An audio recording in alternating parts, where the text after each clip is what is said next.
Monday is here. Welcome back on the AM show. Salute to all of you who make the time every weekday morning to join us right here on the show. Of course, I'd also like to salute the man in charge. He's like none other, Samuel Kojo Brace, who stood in over the period of last week while I had to go about a number of activities. I salute you, bro.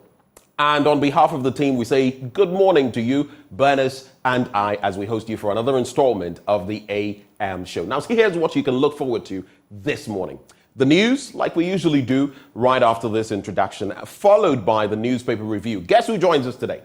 The MPP's parliamentary candidate-elect for Ejumako Enyan Esiam, Dr. Rashid Kwesi Etuafo. He is our guest. Of course, as always, right after that, we segue neatly into sports with Mubarak Haruna today, and then we get into our big stories. Now, number one on the chopping board, we're going to be contemplating the budget, how government is seeking to make major policies, like which one? Planting for food and jobs, as well as the construction of roads, work better for the citizens. We'll be dilating on those issues. Also, on that same belt, we'll be contemplating former President Mahama's vow to discontinue the teacher's licensure exam if voted into power come 2024. What's the concept? What's the basis for the argument or the discussion? Well, we'll be joined by Paul Gwibwachidankwa. He's government spokesperson on governance and security. Larry K. Agbado is editor, Teacher Education Journal. We also have Peter Nochukoto, ranking member, Parliament's Education Committee, and Dr. Peter Anti, executive director, Institute for Education Studies. All of them will join us on that conversation. But then again, the Multimedia Group is partnering GIZ for a climate change thought leadership this week. Climate change is affecting all of us. What's the way forward? The EU Climate Diplomacy Week is a platform for engaging with critical issues concerning climate change and sustainability. Now, as part of this year's event, the EU presents a panel discussion that delves into the vital topic of building climate change adaptation capacity at the farmer level, right from the grassroots. We'll be telling you more about that later on the show. Then again, Joy News and an amalgam of professional bodies present a public speaking event on the topic, a common manifesto for our common future. The speakers, Michael Koto Akosua-Bame and David Ofosu Dotti, I beg your pardon, are the speakers.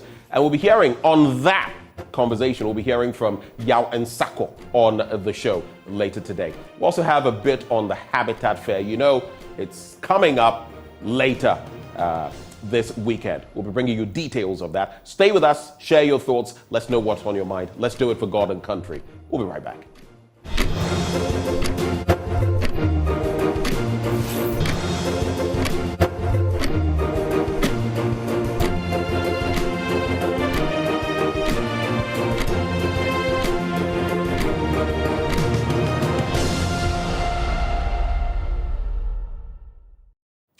Thank you for staying with us. Let's settle for the news now. In our first story, the New Patriotic Party has elected Dr. Rashid Kwesi Etuafo as its parliamentary candidate for the Ejumako Enyan Esiam constituency. Now, Dr. Etuafo was unanimously endorsed by the delegates in that constituency after going unopposed.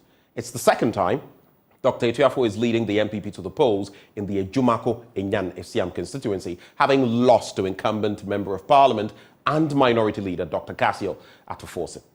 Dr. Etuafo believes this is the right time for the MPP to snatch the Ejumako Enyan Esiam seat from the opposition National Democratic Congress.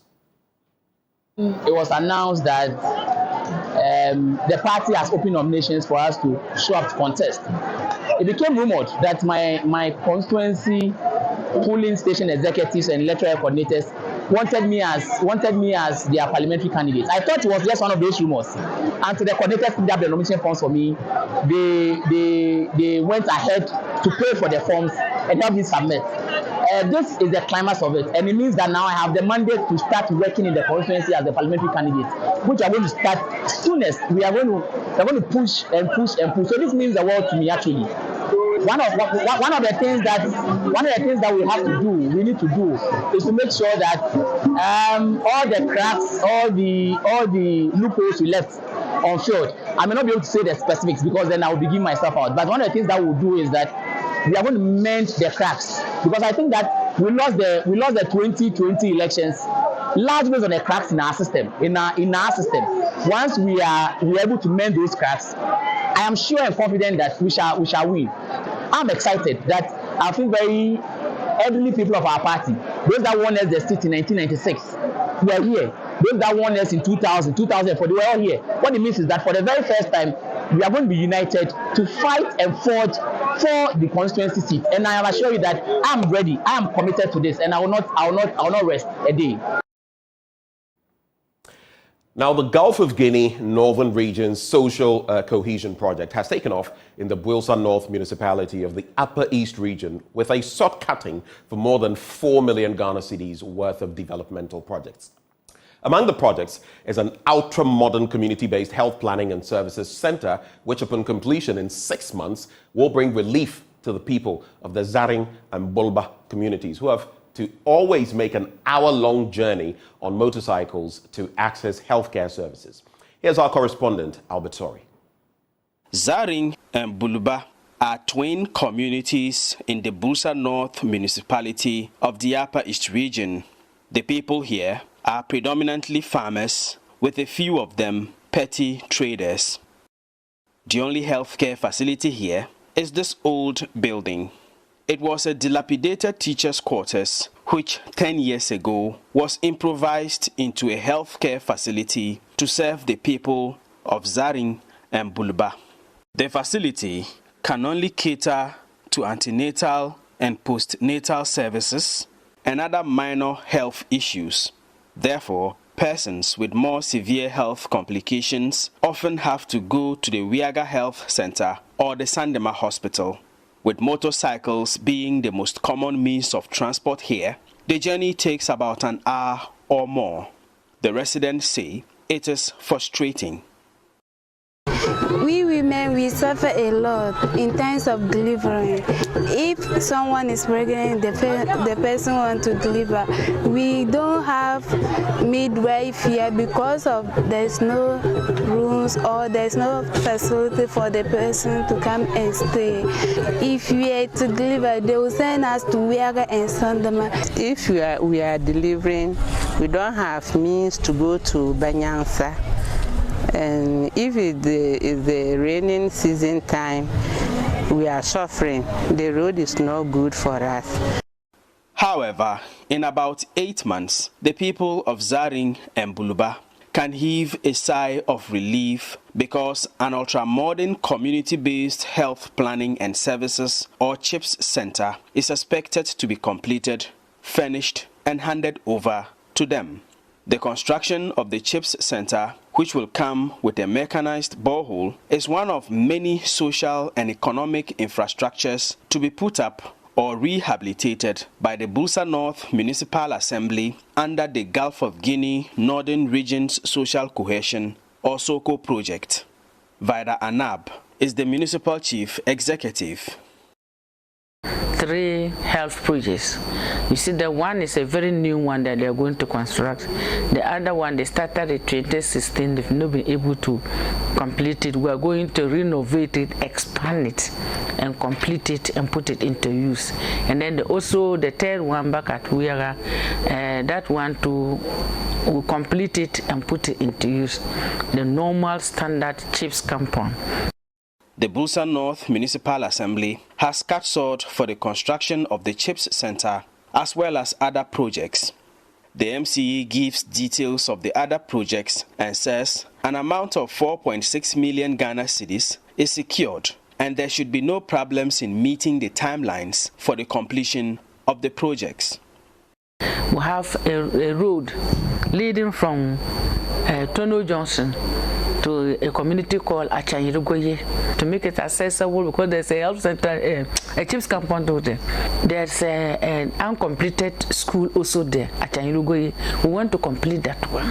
And then the almighty Jubilee Market, Ghana at 50 market stores in Sandema town. We are going to complete that one. We have been given the funds to do the job. The money is in our account. It is 4,600,000. And so if they start work, we can even give them some kind of mobilization. I want them to do a quality job. and we are giving them 6 months. They've all agreed. The contractors have agreed. The Gulf of Guinea Northern Region Social Cohesion, or SOCO project, is a $150 million credit facility funded by the World Bank. Alhaji Danladi Salifu is the SOCO project zonal engineer for the Upper East region. We have about 7-8 projects. Well, it has been categorized into laws. So each laws have about 3 projects, sub-projects. On our paper, we are giving each and every contractor 6 months exactly. No extension of time. As soon as the contractor hits the ground, he requests for payment, he's good to go, upon providing the necessary documentation. For the members of the beneficiary communities here in the Bursa North municipality, the development projects under SOCO will definitely improve the quality of their lives, and they can only hope for a successful completion of the projects. For Joy News, Albert Sori, Zaring, Bursa North Municipality. Now, among the plethora of challenges faced by prisons in the country is the inadequate food they have at their disposal to take care of the high number of prisoners in custody. 1 Ghana cedi, 80 pesos, is the amount they used to feed each inmate 3 times a day. Now, Upper West Regional Director of the Ghana Prison Service has, however, developed 3 gardens to take care of the medical needs of the inmates and also complement the effort of government in shouldering the feeding grants of the inmates. There's more in the story. In a brief remark, shortly after he received assorted food and medications, Upper West Regional Commander of the Ghana Prison Service, Assistant Director of Prisons, Joseph Miller, stated that among the myriad of challenges faced by the war prisons is the inadequacy of the food for the over 200 inmates. Actually, feeding is a big challenge in the Ghana Prison Service, not only West Central Prison, but the entire prison service. The prisoners are fed on 1 cedi, 80 pesos per prisoner per day for the 3 square meals. 1 cedi, 80 pesos per prisoner per day for the 3 square meals. So we're actually finding it very difficult because this one, if they're not properly fed, they fall sick.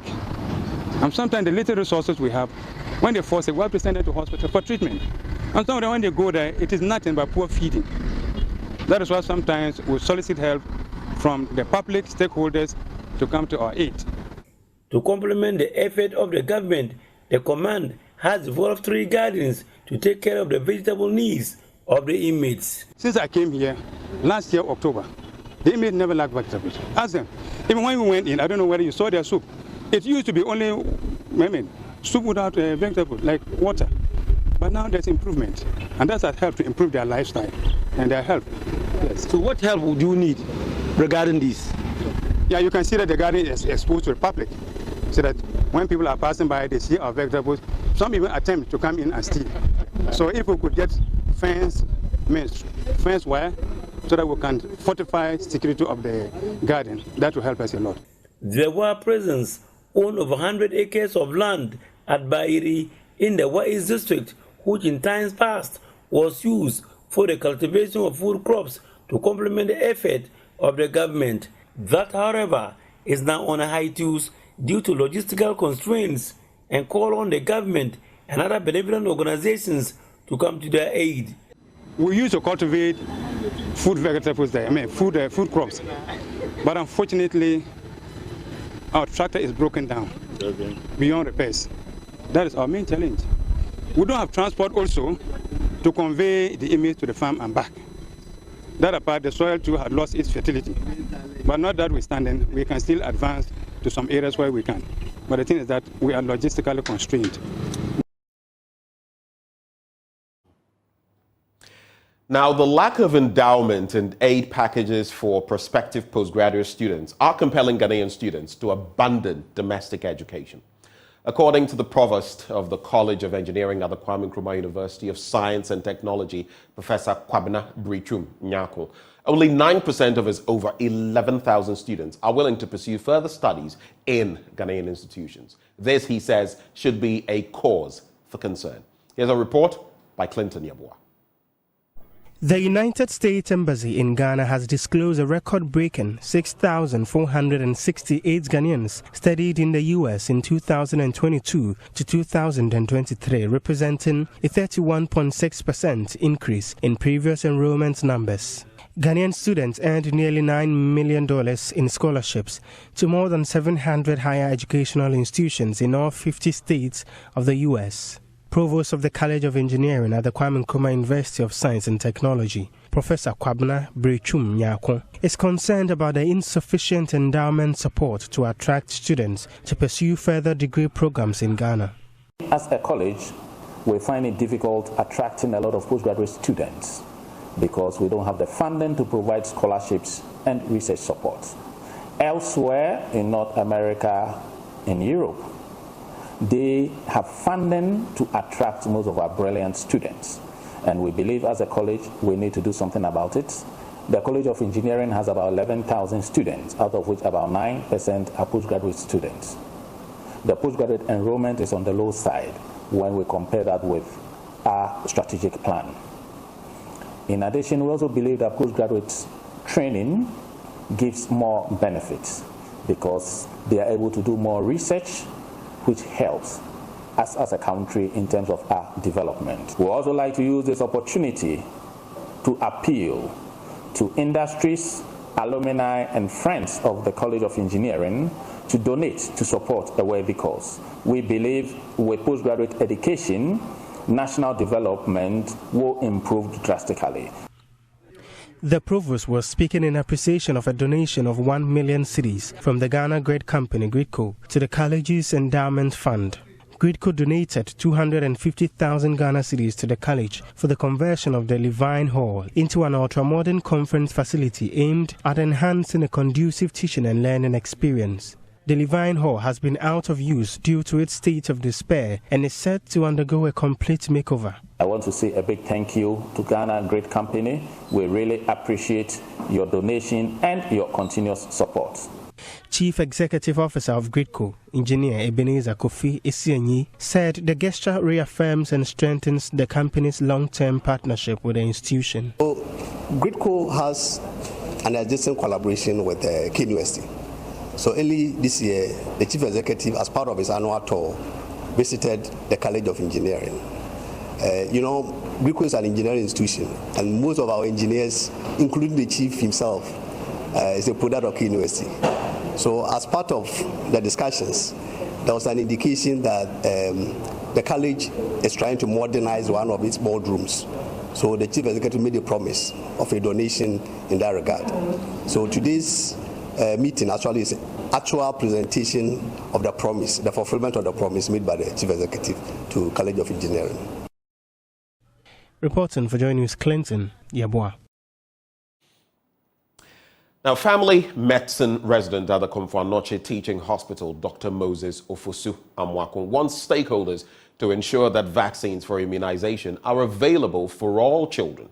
He observes some infants are missing their shots because of the unavailability of vaccines. He said this at a grand durbar organized by some doctors at the Family Health Directorate of the Komfo-Anokye Teaching Hospital in collaboration with the Oforikrom Municipal Health Directorate. The primary reason for the low coverage is because of vaccine unavailability. And most of the kids are missing their vaccines at 9 months of age. And the 9 months vaccines is the vitamin A vaccine. And vitamin A vaccine prevents eye diseases. So it's very necessary that the stakeholders or those who matter would ensure that the vaccines are always available. And when they are available they ensure there is prompt and equitable distribution so that our kids can get the vaccines for immunization and not miss them. His recommendation comes at the back of a research conducted by some doctors at the Komfo-Anokye Teaching Hospital as part of their specialist training program on the coverage of vaccination in the Ija community. The results from the research indicated that the community had low coverage of immunization because of unavailable vaccines. He also encouraged immunization sensitization for expectant mothers. Say that the process of getting them immunized should start from when they are nearing their delivery. So when someone is pregnant and about to put to bed, around the 9 months, that is where the education too has to go on. So this education we are giving to our mothers should start from the antenatal care towards the end of their pregnancy, so that when they are about to put to bed, they are about to deliver, they are being told about the preparations and things to do. As part of the education, the importance of immunization should also be stipulated so that when they deliver, they already have the information. The Deba was organized to mark World Immunization Day and to educate the community members on the importance of immunization. The Health Information Officer of the Oforikum Health Directorate, Ms. Rosemary Efriye Berima, observed that some mothers are ignorant of the vaccination status of their children. Enti obi wo ho a ode ne ba ne gya obi na nipa ne de akowe yin ono ankasa enya ho enti se wo hia sa maame no na se wo busa ne se maame adan na wo bayi e bia bosome enkono pane no okowo ye no onwo obi mu a obeka se o minim se no ebitu aso. Haji Mohammed Bashir Sahid, the chief of Eija Zongo, thanked the health personnel for their gesture. A public address system was presented to the Municipal Health Directorate to aid their work. Now, in our final story, the Volta River Authority has donated relief items to thousands of flood victims in over 20 affected communities in the Pru East district. This is in response to severe flooding caused by weeks of heavy rain. Member of Parliament for the area, Dr. Kwabena Donko, was thankful to the authority for the gesture and appealed to other philanthropists to support the district's efforts at permanently relocating the Fantiakura community, which has been completely submerged by the floods. Anas Abid has more. The donations by the management of the Volta River Authority and the Northern Electricity Distribution Company to the thousands of affected flood victims in the over 20 Pru East communities is to solely alleviate the sufferings of the people. Director of Human Resources at NEDCO, Martin Suleimana, who led a team to present the items to the Member of Parliament and NADMO, says the move forms part of the authority's contributions towards giving assistance to the affected victims. We are here on behalf of the Chief Executive, Volta River Authority, to present these relief items to the affected communities. And this is in response to the Honourable Member of Parliament's request for assistance from the Volta River Authority towards alleviating the suffering that the affected community members have experienced as a result of the floods. And the assurance is that these items have been handed over to NADMO and they will do their onward distribution to the affected communities. Member of Parliament for Pru East and former Power Minister Dr. Kwabena Donko, who received the items on behalf of the victims, was thankful to the Volta River Authority for the gesture. We appreciate what VRA has done. I made a personal appeal to the Chief Executive of VRA, and he's sent this to us as a token of VRA's concern about our plight. And whilst we appreciate VRA's gesture, this is a drop in the ocean, and therefore we will be appealing to other organizations, philanthropists, and other concerns, and particularly to the central government, to come to the aid of Pru East. With some few communities completely submerged, the Member of Parliament, together with district authorities, are advocating for the permanent relocation of some of the affected communities. Flooding there has been perennial. As we speak, the Deer School is still submerged under the water, and we cannot guarantee that they wouldn't be flooding next year. And therefore, once bitten, twice shy. Once we've experienced this, we think there is the need for a permanent solution. The permanent solution is relocating Fantiakura. Pro East District NADMO Coordinator Frederick Ntana on his part is appealing to philanthropists to support the district with building materials to enable them have a permanent settlement for the affected victims to end this annual challenge. We have some communities like Fantekra and Futuleke totally submerged. So the people where to live was a problem. So we have relocated those, especially Fantekra. That is why the MP was saying we need cement and roofing sheets so that they will stay there permanently. Whenever the water dries, they will not go back to where they were staying. The Chiman Area Manager for NEDCO, John Tyree, explains why some communities are yet to be connected to the national grid, adding that the devastating effects of the floods led to the situation and steps are being taken to restore power to all affected areas. We have experienced challenges in some communities.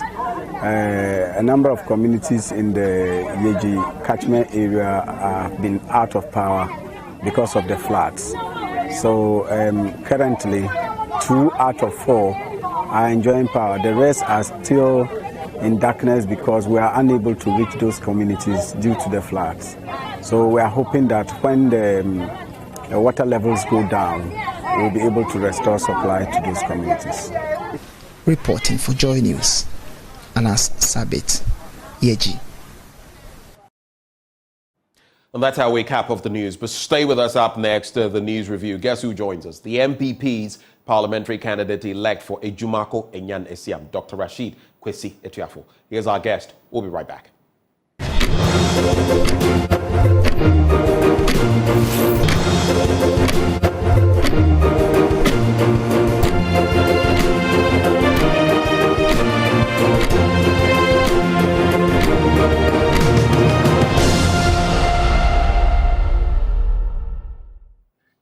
Well, 40 minutes past the hour of 6, or if you like, 20 minutes to 7, like the French would say.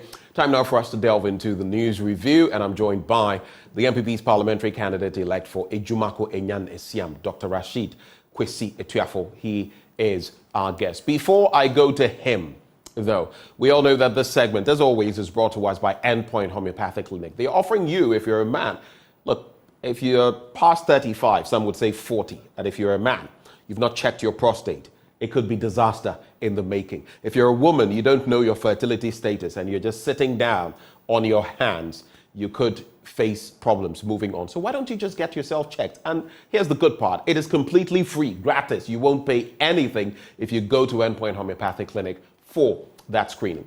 Here's where you can locate them. Here in Accra, they are located at Spintex opposite the Shell signboard. There's Kumasi Kronomabwe here behind the Angel Educational Complex. The Takrady Anaji State, Tema Community 22, Techiman Hanswa and Esiama and Zima. If you'd like to call them, the numbers are 0244 867 068 or 0274 234 321.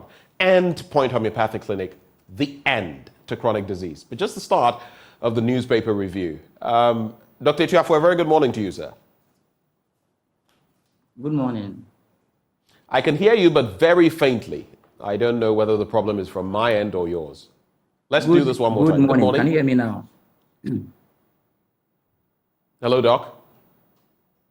Good morning. Can you hear me now? Okay, I can hear you. I think it's just the sound that's a bit low. Well, I think congratulations are in order. You went unopposed. Why exactly did that happen? Was it because of the good work you had done in the past? What exactly made you succeed in this exploit of going unopposed? Because usually there would be a contest. Just break it down for us. What happened? I would want to say good morning again to your cherished viewers, especially those from Ejumako and Yenesiam. Like you rightly said, it was as a result of what we have done in the past and how aggressive we were with our campaign in 2020.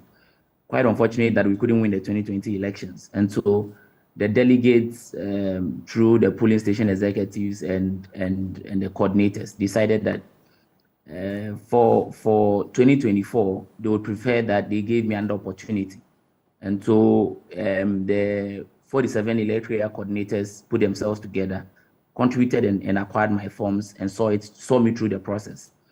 And so I think that largely the constituents and the constituency saw what we did in 2020, how well we campaigned, how well we committed ourselves to the campaign. And so based on that, they chose to give me the mandate again. We first thank God that nobody showed up to contest based on what we have done in the past. And we can assure them that my going unopposed does not mean that we would not campaign aggressively and would take their blessings for granted. Just a few more questions I want to run by you on that. You say nobody showed up to contest. There's been a problem within the MPP and even the NDC at some point, but in recent times within the MPP, the last election, talk about, oh, this person is going unopposed. The party grassroots did not like the idea. Don't you feel if you had a contest and you had got the nod, that would give you more of a political backing? And here's why I say this. The last election, you lost to Dr. Cassiel Ato-Forson, who now is the minority leader. It's a tall order for you, and it wasn't a very close fight. So don't you think that would have put you in better stead in terms of not just winning the battle, but also winning the war? I mean, the fact is that this is not the party imposing me on the delegates or putting up structures that would deny people an opportunity to contest. I mean, we went through the process. The nominations were opened, just like any other constituency. People were given opportunities to pick up nominations. I mean, the national party, regional party, constituency party did all there is to do for people to show interest to contest. And so it is different from someone sitting at the top or sitting elsewhere and imposing a candidate on the constituents. By this time around, it is the constituents themselves, the grassroots people, the grassroots delegates that, for me, has shown me this love. Now, dovetailing into our performance in 2020, I mean, like I said, there are a lot of factors that led us into where we got to, that we have identified. One of it, which I think that might not having a contest would solve, is the cracks that happens in the Ejumako after primaries. I mean, after the 2019 primaries, there were huge cracks in our party, which I have said earlier and elsewhere, that I am confident and assuring the constituents of the Ejumako NACM that this time around, the MPP party in the Ejumako will heal, will mend the cracks. I mean, for the very first time, I saw older folks, older constituency executives in 96 who wanted the seat. I saw 2,000 former executives. I saw 2004. I saw 2008. I even saw 2012 at the acclamation. What it means is that we are all eager and somewhat ready to mend our cracks, the cracks that gets the opponent to filter through. And so it is not just about somebody imposing me on them that they would reject. It is rather they agreeing to say that we are 47 electoral area coordinators. We are 824 police station executives. I get the point you're making, but my question is, yes, even those constituency executives can do that. Were there other people who probably would have wanted to take the shot, but felt, these executives are supposedly in the camp of this person, so we're not going to... I don't know whether you get the thrust of what I'm saying, because those constituency executives were not the ones going to contest you anyway. Do you get the point? No, I get it. Largely so, not until someone picks up a nomination form to show interest to contest. I will not know if someone has intentions to contest, but was pushed out by the grassroots people. As we started the process, I went around like any other polling station executive or any other constituency had people go around. Nobody, no constituents showed up to go around the polling station executive to say that I would want to contest. And I have not heard rumors. It's not like I stay in Accra. I am with them. And so if somebody had shown interest to want to contest, would have heard it. And so, like I said, it is not because people wanted to or people didn't believe in me. People who are in a position of authority pushed me to. But it is just because the constituency as a party saw how we fought. Right. I mean, I remember Richard Kojo Akonde did a report in Ejumako. You could go back and play the report and what the constituents said about me. But quite unfortunately, it didn't reflect in the vote. We lost. But I can assure you that once the cracks are going to be mended, we are going to come back stronger. So are you going to beat Dr. Cassiel Ato-Forson this time? Are you going to beat him in the 2024 election? I am convinced now more than ever that would give me a proper showdown, as the Vice President and Honorable Kennedy Japon would say. We would fight this to the core. All right, interesting developments. Congratulations once more on getting the nod from your party at that constituency level. Let's get into the papers now. The Daily Graphic: YEA enrolls 20,000 artisans for training. Graphic Business Stanbic Bank breakfast meeting tomorrow. There's also NCA wins 2 awards at Africa Digital Economy Awards. Support proposed measures in budget. Finance Minister tells parliamentarians. Leadership failure, Ghana's bane. Al-Hassan Andani and Frank Edu Jr. On the back page of that paper, Coach Kunedu injured in Coronation Park violence. There's also Black Princesses subdue Eswatini. And then Kotoko, Pip Mediama. If you look at the league log now, Aduana FC actually on top with 21 points after 11 games. And Swatriman also with 20 points. Chelsea with 19. Let's see where Kotoko and Hearts of Oak are. Kotoko in 12th after 11 matches with 13 points. A good 8 points off the leaders. And Hearts of Oak in 14th after 10 matches. So they have a game in hand and they have some 12 points. All right, so let's get to the major stories. The Minister of Finance, Ken Ofori-Atta, has rallied parliamentarians to constructively engage and throw their weight behind the measures outlined in the 2024 budget. He said, as they had done in the past, the House was once again being called upon to support and pass on time the proposed measures in the 2024 budget, which he described as, quote, the most crucial executive policy tool.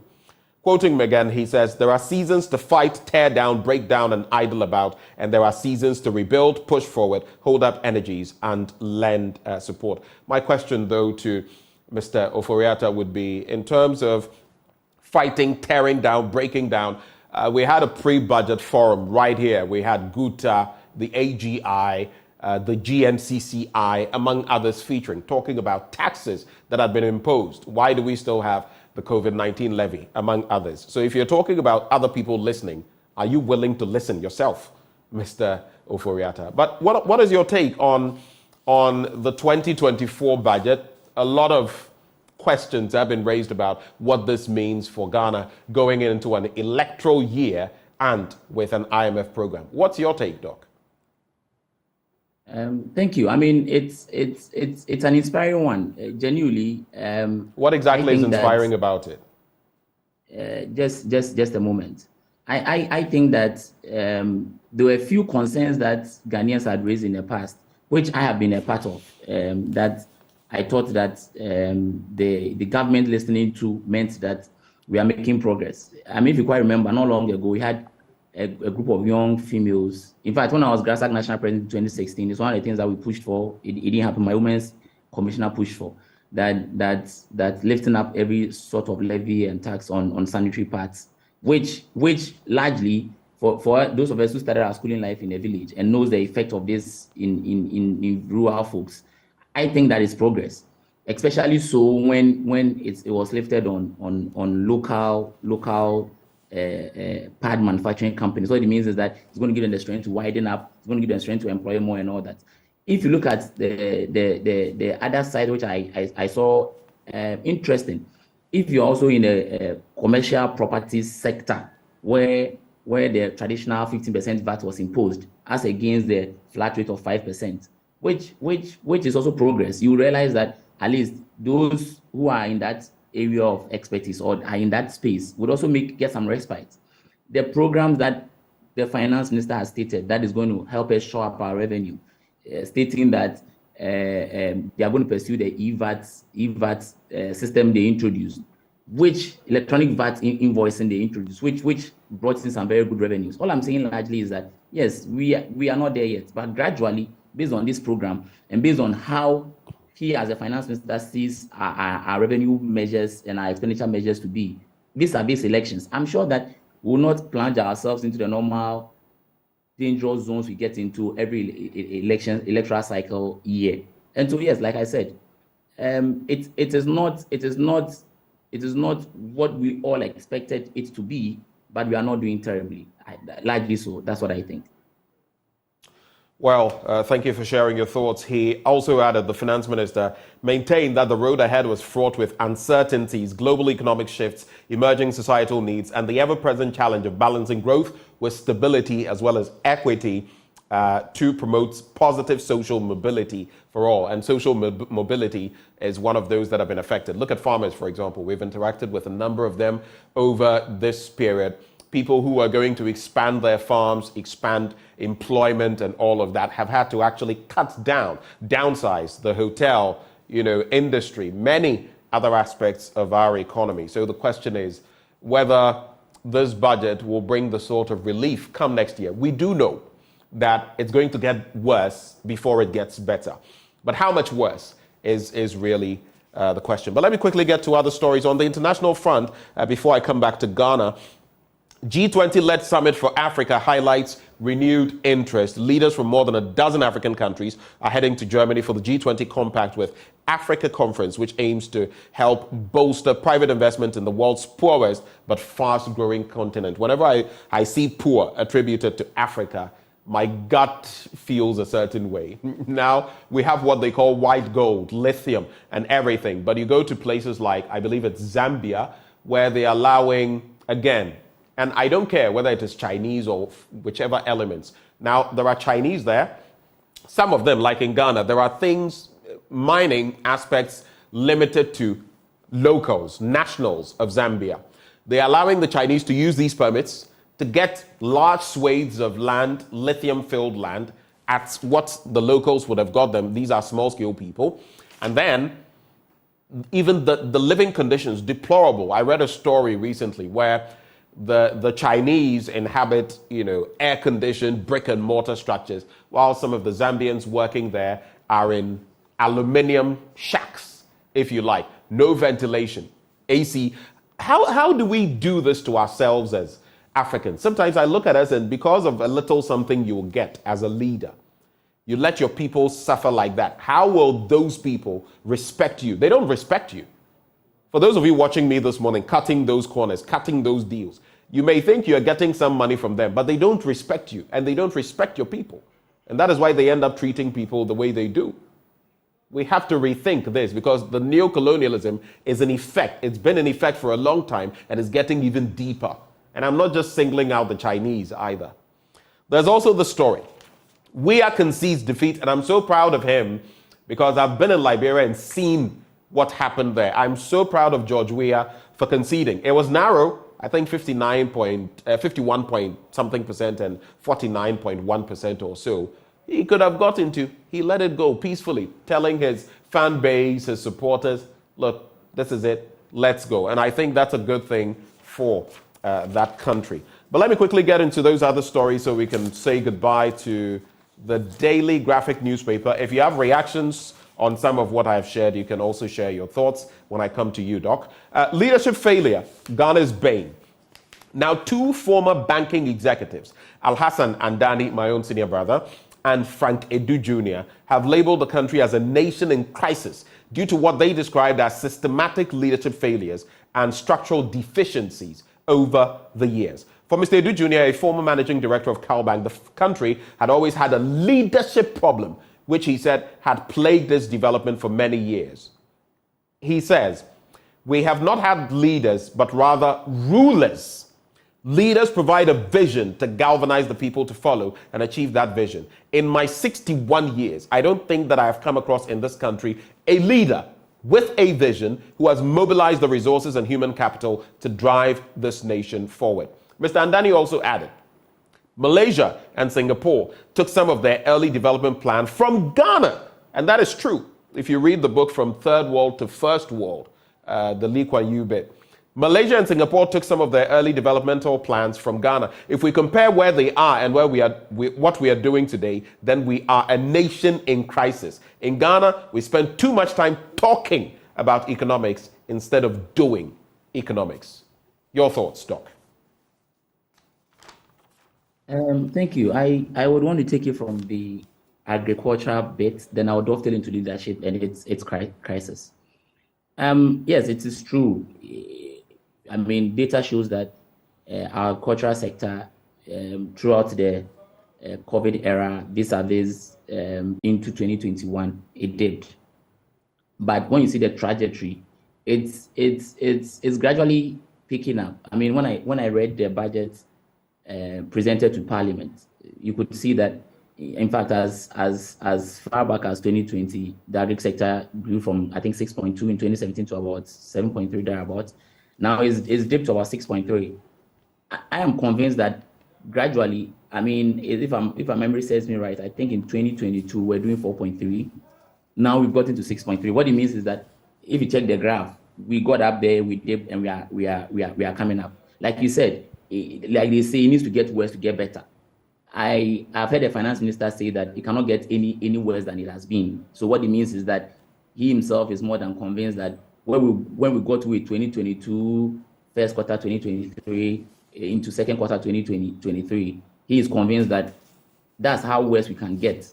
We cannot get any worse than what we have gotten. So from now till 2024 into 2025, our moment of recovery and upward projections. And so, yes, I agree. I'm a farmer. I farm in my constituency, which people know. Which crops do you farm? Oh, I do palm, and I do maize, a few vegetables. In fact, in my home, as I talk to you now, wherever I've stayed, I've had some backyard farm in my home, from pepper, tomato. I do all those things. In fact, I don't remember last time I bought pepper, or I bought plantain, or I bought tomato in Accra here. That's great. So largely, I love to farm. I love to play around that, and so I understand the plight of the farmers. However, programs and projects this government has put in place is getting us back to recovery, and we can assure them that we will get there. It can't get any worse. Now, with the argument of leadership and its crisis, that I may agree, but not in its entirety. We've had leaders who have had visions and programs that has led or is leading to the transformation agenda. You see, some transformation does not start in a year or a decade, or even 2 decades. Like you have said, that's from third world to first world country. I have read the book. In fact, Singapore's transformation. Yes, you're right. It may take decades, but get it right. It took one generation, a period of 30 years, and what they did. You see, why we should look at this holistically is that there must be a trend. When you do the trend analysis, we go 1 step back, 2 steps, 1 step forward, 2 steps backwards, or 4 steps backwards. We've seen it with the IMF deals. We've seen it with everything in there. So it's not just about, we think we've had leadership. What is the pattern of leadership? What are the results? How is it showing that, these are the projections. They were able to move from A to C within this period. And so definitely they'll be able to move from C to X within a certain period. Those are the analyses that we must be conducting. If you've seen the Ghana at 100 document put together by the National Development Planning Commission, it says that by the time we're 100, 2057, which is about 24 or is it 34 years away, we should have a GDP of about $3 trillion. That will be a pipe dream if we don't get some things right. So it's about the trajectory, Doc. It's not about, we think we're making gains. It's about the trajectory. Are we seeing the kind of thing? Middle income, lower middle income. Look at where we are. Look at the statistics. Look at other countries and what it took them to get there. I think those are the things we ought to be looking at. No, I mean, largely you are right. But what I'm saying is that it's also our want to quickly push out leaders in who manage the country in that 2-term cycle, because really I think that, like you said, it takes a decade, 2 or even 3 decades to be able to overhaul a system, as we have studied and realized.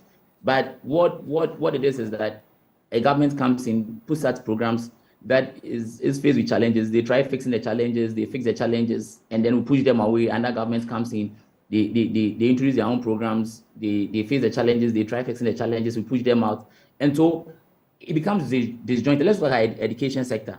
President Kufuor, fantastic job, introduced a 4-year cycle, which was doing fine. Results were coming in good. We chased the MPP out in 2008. Another government comes, in fact, abolishes the 4-year, takes it back to 2.5 years or 3 years. We see it, faced with challenges. They claim to have solved some of the problems. Now Dankwa Akufo-Addo gets in, introduces free SHS. I mean, the first first 2 years was challenging. He admitted it, but he's fought his way. He's built up facilities. That is now our community. We are gradually moving away from the double shift system to single shift system. We are taking a smooth ride. Once we feel as a government that we are airborne, people have started advocating that the government has spent 2 terms, so should be chased away. Once we are chased away, you see an opposition leader promising reviews, promising cancellation, promising. So when this happens, we are almost every day having an undulating system. Like you go up, you come down, you go up, you come. Like you said, the statistics do not support it. All I'm saying is that we've had some very great visionary leaders who have done so much for the country. However, it's also about the citizenry and how we see things. That cannot just be shifted to leadership. I mean, driving from, like I'm driving from Cape Coast or Mankesim to Accra, you'd see that he had to take policemen standing at almost a kilometer interval to prevent them from driving on the shoulder of the road. Right. Because drivers naturally want to drive on the shoulders of the road. Look at the human resource we are put on that stretch just because we are indisciplined. And then the back will stop with the leadership. That leadership is not provided. So all I'm saying is that, yes, I agree. We have challenges, leadership challenges. But you cannot say that for the past 60 years, which probably includes Kwame Nkrumah, we have not seen anything drastic done in the country. That's not. I don't think anyone actually includes Nkrumah. We have to make tracks because we have to get into the other papers. But if you look at Nkrumah's legacy, if you look at Akosombo, imagine Ghana without Akosombo. How many decades? 63 years on. If you look at the Tema motorway and how we are patching concrete with asphalt and everything, I don't know how many times you use that stretch. It's a death trap. Recently, I had to go hard on government for the road minister to go to Korle Bu. If you saw what it was like from STC to the roundabout, to ICGC, to the Bukom Boxing Arena, to right in front of Korle Bu, it was like a crater in front there. How can we live like this? A hospital that is, it doesn't just serve Ghana. In fact, UGMC refers people to Korle Bu. People come from the West African sub-region, some even outside of West Africa. These are the things we're talking of. And I've always said that we have misleadership. We don't have leadership. But let's get into other stories quickly. So Hamas battles Israeli forces in North Gaza amid hopes of hostage deal. And of course, that has turned into a very complicated situation. The Qataris mediating in this event, but we've also seen footage, if you followed, of that Al-Shifa hospital in Gaza, where apparently Hamas has cells operating in other places. It's become a convoluted problem because per international law, you can't get into a hospital facility, attack or something. But if it is compromised and is being used as a point of attack, then that status changes. So very interesting dynamics, but the carnage must stop and lives must be saved and hostages must be returned. That's all some of us feel must be done. There's this quote I'll leave you with in the Daily Graphic. It's one that I think I'll be using this weekend when I share my blunt thoughts with you. It's by Milton Friedman, Nobel Prize winning economist. He says, one of the great mistakes is to judge policies and programs by their intentions rather than their results. It's the results, baby. It's not about intentions. What did you achieve? That's the bottom line. The Ghanaian Times newspaper. Ghana needs $550 billion for energy transition strategy in the next 40 years. That's according to President Akufo-Addo. We've not managed our economy well, Catholic Bishops' Conference declares. That story on page 11. Small-scale miners urged to embrace gold catcher technology to avoid environmental pollution. Of course, it's an easier way of securing the gold without having to use the mercury and everything else. That's the gold catcher. I think in recent times, government, the president also may have spoken about bringing about 3 of those into the system.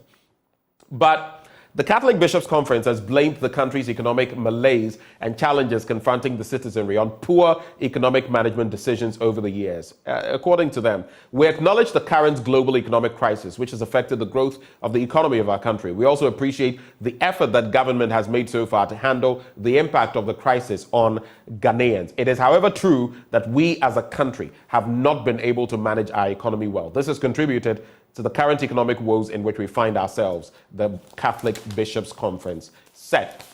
The Daily Guide newspaper says Change your attitude. Speaker charges MPs. Man jailed 20 years for pouring acid on ex-girlfriend. This whole thing about pouring acid and the rest, I think we have to become much more stringent on it. Look at what it does to people. Disfigures you, messes you up, changes the trajectory of your life. I think if you're found to be complicit or implicit or whatever the case may be, I think you should be dealt with ruthlessly. You can't take someone's destiny into your hands like that and just destroy everything. Mahama goofs over teachers' licensure exams, but did he? Well, we'll be having that discussion later today with our guests. But according to the story, it says some people have criticized the argument that the former president makes. It says critics argue that his current stance contradicts the approach taken by his own administration regarding teacher licensure exams. We'll be getting into that story as we have a proper discussion on it later on the show. I'll just leave you with two more stories from two different papers, and then whichever ones you want to share your thoughts on, you can share with us.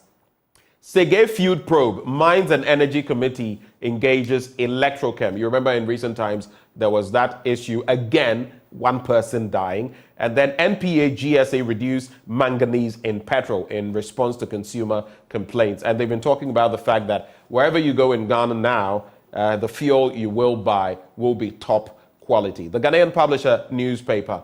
Mahama is a threat to Ghana's progress. Intim Fojo, Deputy Education Minister, says so. YEA to enroll 20,000 artisans. And those are the stories in there. I don't know which one or two you will pick to reflect on, but those are the stories. Doc, over to you.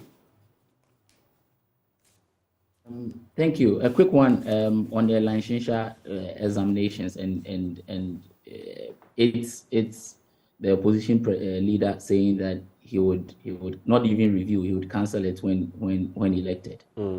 If not a populist mindset, why would someone want to review a policy that seeks to shaping and put in check the teachers that teaches our kids? Because really, we have seen... Pardon my interjection. Pardon me. I just wanted to find out. You say populist. Are you looking at the policy of it or populism? Because if it were just populism, I would be a bit concerned, because all of you parties, you deal with populism. That's what you write on. No, but I'm just being honest with you. It's just populist, because really, let me give you an example. You and I have sat on TV to discuss the pass rate on licensure exams. You have seen some of the basic questions that teachers are assessed on and how they feel. And we have been amazed that if these teachers are allowed to filter through the process to go and teach kids, how are they going to impact? True, but we've also been concerned about how it is put together and how you are not even sure what exactly is being examined. There are those aspects. No, I mean, I agree with you. I agree with you. There should be standards for ensuring that if you're going to the classroom, you meet certain standards. I totally agree. But I don't know about, just saying that because he is thinking in this direction, it's popular. Because I've also had my concerns with the exam. While I think there should be a way of measuring, a metric, I've also had my concerns with it. Okay, let me take you through the process. If you see the number of students that sit the exams and presumably so are not able to pass or qualify, I would not say failed, they are not able to qualify to get into the next phase of life. You realize that they are quite a number. So it is populist because, let me say this so that those people have the assurance that once I sit in as president, I am going to cancel something I tried initiating in 2016 before the incumbent party came into power. There's something in 2016, 2017 he had wanted to roll out. So what has changed? All I'm saying is that being someone who has a fair understanding of education, a PhD person, I largely know that we cannot allow professionals to go through the system not filtered. We need to, once you're a professional and you're going to apply your profession to a specific area, the managers of the profession should be sure that whichever institution you are coming from, you are top notch to be able to practice the profession. It happens in engineering where I am. It happens in every profession that you are a part of. We have about 30 seconds to go. In fact, our time is up. So if you want to use that fine. I'm wrapping up. But if you just would say that I'm going to cancel this program, like Intifo just said, and just cancel it because without giving any reason. In fact, I have heard him speak. He didn't give any reason why he wants to cancel. He just said, I am going to cancel it, not even review. What you are saying, if there are challenges that are faced by that program, a review would be fine. Then Okay. we're all convinced that, okay, the questions, the moderation, the invigilation, the marking, then I agree that's a review. But a total cancellation said no. And this is the Okay. reason why I have said that it's not just about leadership crisis. It's also the kind of people that we as Ghanaians elect into office. And it's the reason why we think that the opposition is really not an option, because really it is not an option. All right. Thank you, Doc. Congratulations once more, and we wish you the very best come 2024, the parliamentary election. That is the MPP's parliamentary candidate-elect for Ejumako Enyan Esiam, Dr. Rashid Kwesi Etuafo. It's his first interaction with the media since having been given the nod. We appreciate your time, sir, and we wish you the best of the day. Thank you so much. We'll do this quite often. All right. Thank you. I look forward to it. Thank you so much. Okay, so that is how we cap off the news review. Sports is up next, but I'd like to wish a very happy birthday, belated happy birthday to my own brother, Anthony Akakpo, Anthony Mawuli Akakpo. Yesterday was actually your birthday, and I celebrate you, big bro. Thanks for being there for me through thick and thin. I also want to end, as always, letting you know that Endpoint Homeopathic Clinic, them day for you. If you want to check out your prostate as a man, head to them, free screening. If you want to check out your fertility status as a woman, head to them, free screening. Locate them here in Accra at Spintex opposite the Shell signboard. Kumasi, Kronumabwe here behind the Angel Educational Complex. The Stakradi Anaji State Tema Community 22, Tichiman Hanswe and Siaman Zama. Their call lines 0244 867 068. or 0274 234 321. Endpoint Homeopathic Clinic, the end to chronic disease. Bringing us to the end of the news review and the start of sports up next.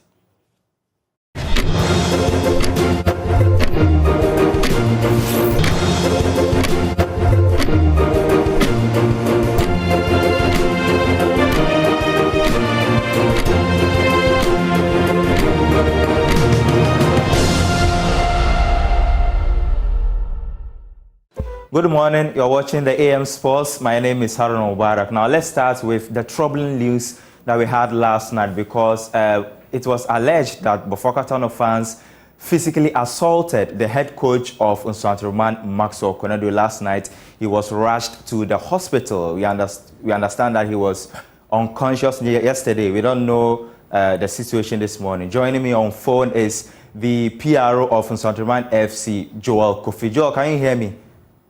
I can hear you, my brother. Yeah, what exactly happened yesterday at the Coronation Park? Let me say a very good morning to your viewers. The unfortunate situation that happened at the Coronation Park was we had prepared for our match day 11 best power Premier League fixture against Tano Bofakwa, as it's supposed to be. So after the game ended, in about some few minutes time, we saw a session of the Bofakwa supporters trooping in onto the pitch. But we took it to be that maybe they might be on their way to congratulate or maybe whatever, engage their players in. But then to our utmost surprise, we rather saw them attacking the referee and the linesmen. But then I think the policemen available were quick to salvage the whole situation. So we being the away team, and mostly if you know the difference between Swatre and Sinyani, you calculate it's just about 15 minutes drive away from the two towns. So we took it to be that we are neighbors, we are brothers and whatever. And we never expected an attack on any of our team staff or maybe even the players. But to our surprise, just after the police were taken to the dressing room for safety, later we saw an attack on our head coach, Coach Maxwell Konadu. And it started with someone giving him a blow on his shoulder, or should I say maybe his back. So just when he turned to look at a person, another person also hit him from the back again, and that was when he tried asking what is going on, what did he do wrong, and he didn't even land with his statement, and it's like he started receiving so many different punches from different directions from these supporters. So that was when he tried running from the whole situation. I don't know if you chanced on the video to see the number of people on the pitch at that moment. So I know he was scared for his life at that moment when he saw the kind of punches coming on him and the number of people even surrounding him at the moment. So he tried running. And on his attempt in running, that was when someone threw a foot stamp at his back and Coach fell flat on the ground. So just when he was still lying on the ground, struggling to rise up, people were still stepping on him. So he rushed quickly up and tried running, and that was when policemen quickly rushed to his rescue. Quite unfortunate there. But Joe, what's the situation of Masokono this morning? What's his condition?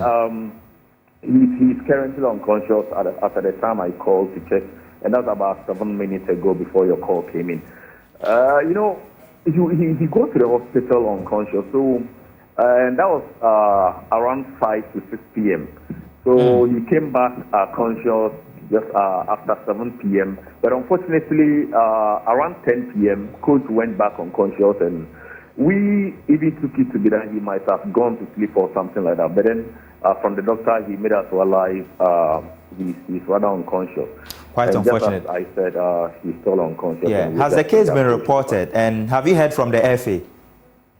Well, not officially, but then I think we got a call from some of the officials from FA. Okay. All right. Joe, thank you very much for your time. I'm sure at 2 p.m. we're going to call you for more updates with regards to that particular unfortunate incident. To the 2026 FIFA World Cup qualifiers, let's revisit what happened on Friday night, where the Black Stars secured a 1-0 win over Madagascar at the Baba Yara Sports Stadium. It was Enaki Williams who rose highest and scored the only goal for the Black Stars. Mentor in space, shoulders it up into the air, brought down now. This is it, now or never for Ghana. Bukari makes his way into the box, it's delivered in, and the header, and the winner! They do find the breakthrough, and it is Iñaki Williams who scores for Ghana for the very first time, and in doing so, finally unlocks the most resilient of Malagasy defences. They're distraught.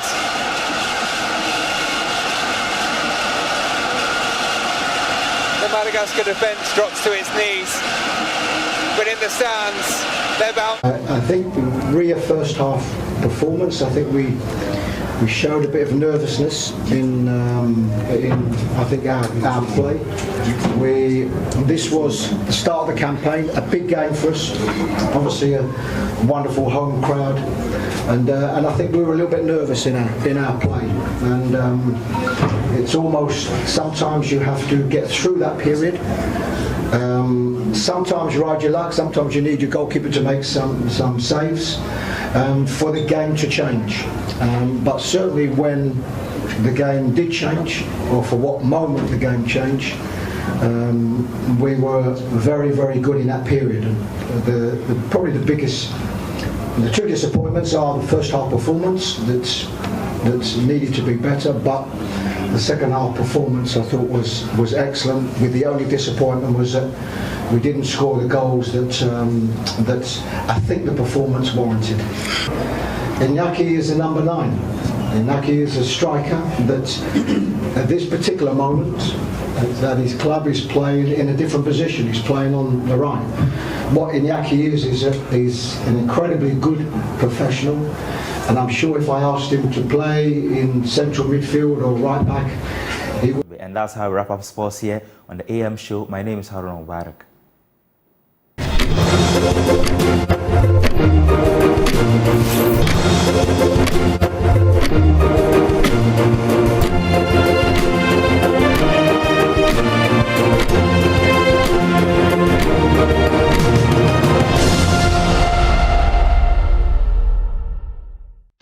TVET education is seen as a window that offers students the opportunity to develop skills which enable them to be gainfully employed after school. It offers the students hands-on practical training which equip them with employable skills.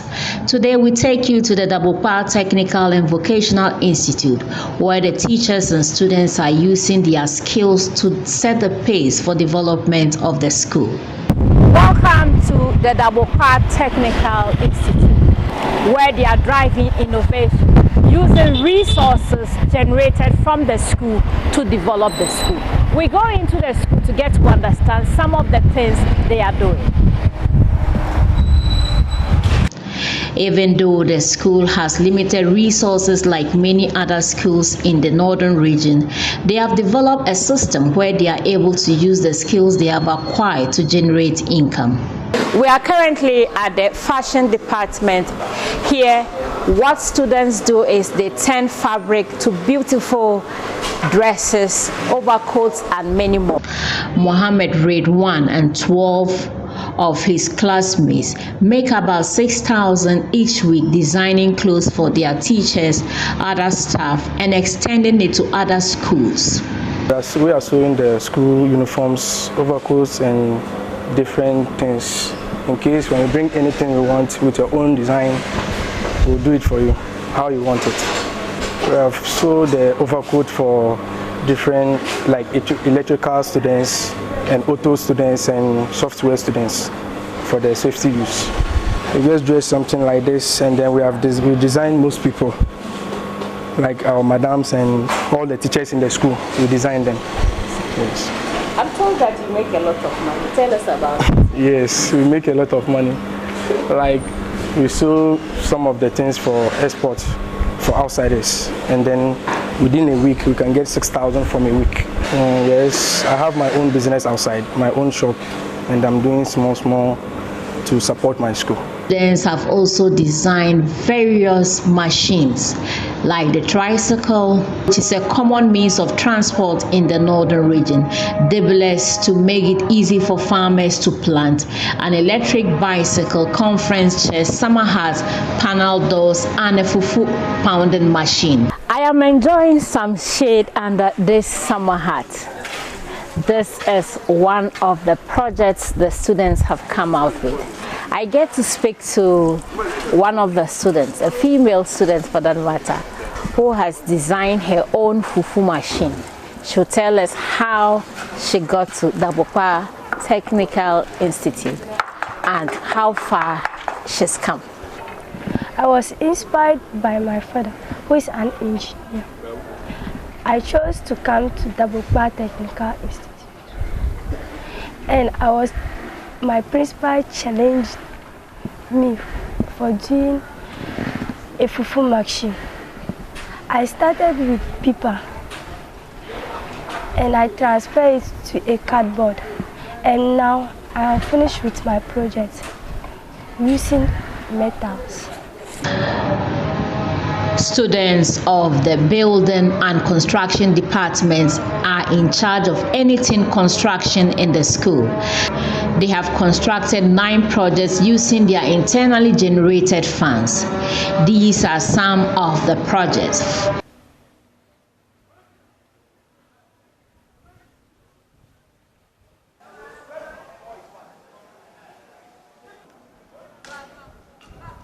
Husseini Abdul Latif is currently leading some students to construct an industrial center.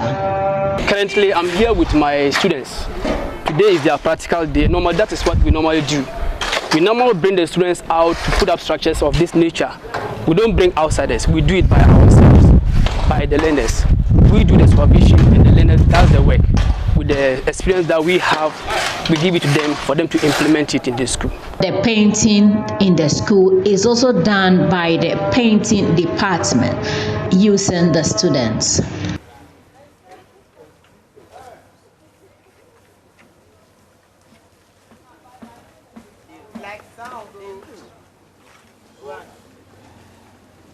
Considering ICT as one of the driving force in developing any nation, the Institute has an all-female ICT group that are developing various softwares. Then we created the library management system. Great God.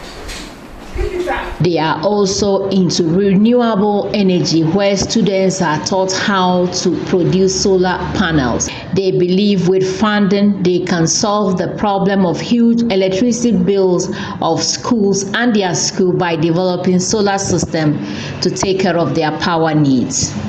As I said earlier, we have the capacity to be able to generate power through the panels of this solar.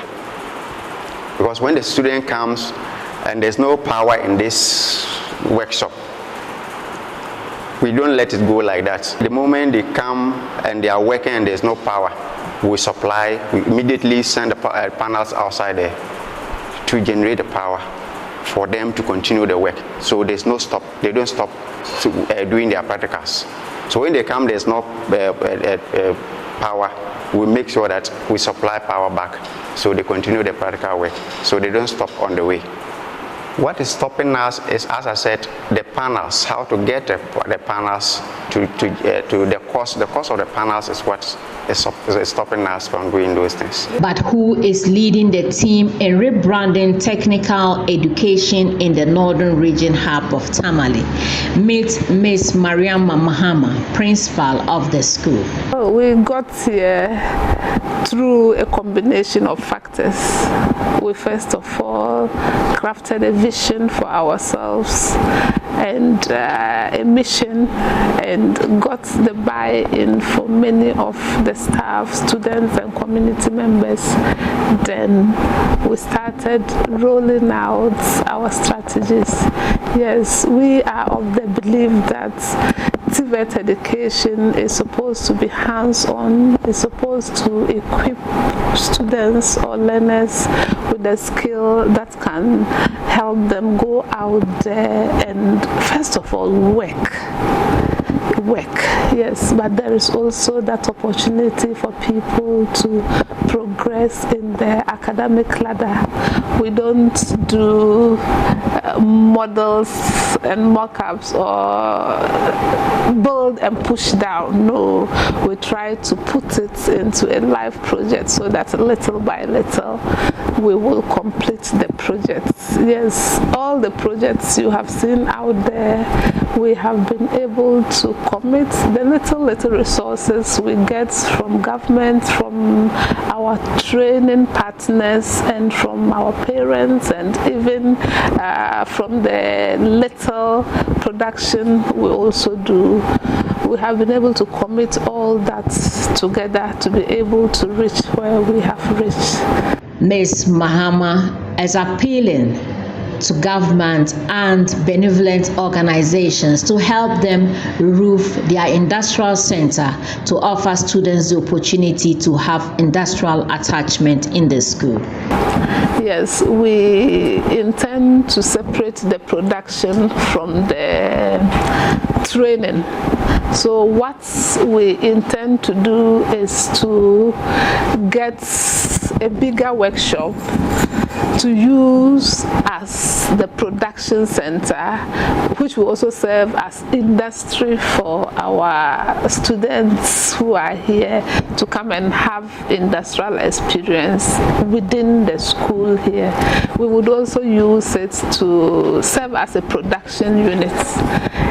We started it in the middle of July, and it's been possible through our resources and also kind support from members of the general public. I want to use this medium to appeal to the people out there to come to our aid to help us speed up work on this project so that we can bring about more industry experience in our school so that many young people can get hands-on skills and get employed, so that together we can reduce the unemployment numbers.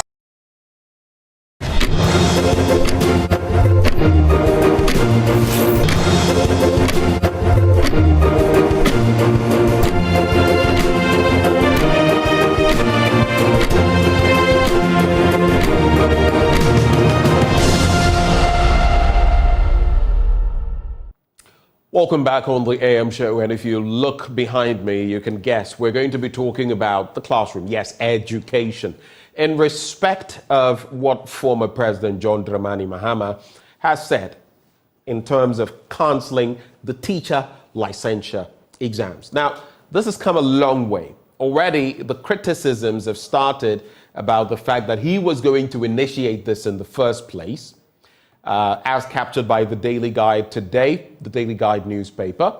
But there are also the other aspects about the purpose the teacher licensure exam is serving, whether it is up to scratch, whether it's the different aspects that go into it are fit for purpose, whether the failure rates are not indicative of something fundamentally wrong with the exam itself. But on the other end, should we just have these teachers en masse go through the system without having gone through some testing process, without being able to certify that these people qualify to be in the classrooms?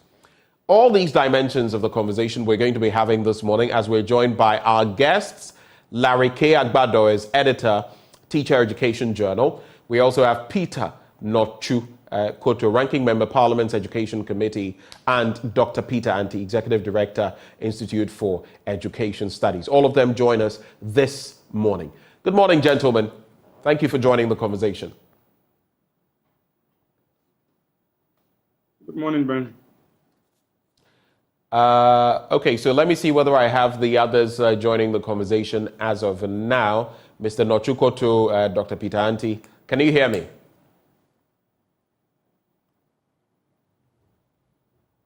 Okay, I'm not getting any responses from them. I'm on the line. Yeah. Hello. Okay, Mr. Nochukoto, a very good morning to you. I believe you are the one I'm hearing. Yes, I'm the one. Okay, thank you so much, sir, for joining the conversation. Dr. Anti, can you hear me? I'm also going to hear you. Okay, you nearly pulled a... I can hear you. All right, you nearly pulled a Houdini on me. I couldn't find you. Anyway, so to situate the conversation, even before we get to what the former president has said, and there's a video, if it's fit for purpose, we may just play it so that it is clear in the minds of you and our viewers what we're addressing. But I'd like to find out from you, the 2024 budget, okay?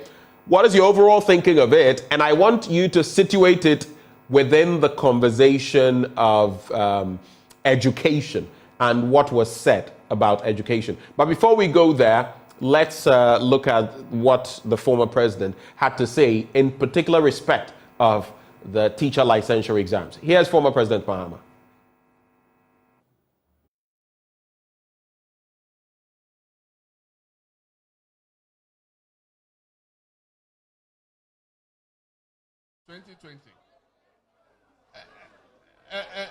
And to assume say, and you say, what shall say colleges of education no, at the Omochre Quadano, a new pempens a baby, a was a draw. I was so young bibi, na omutimi a yom exams no more pay.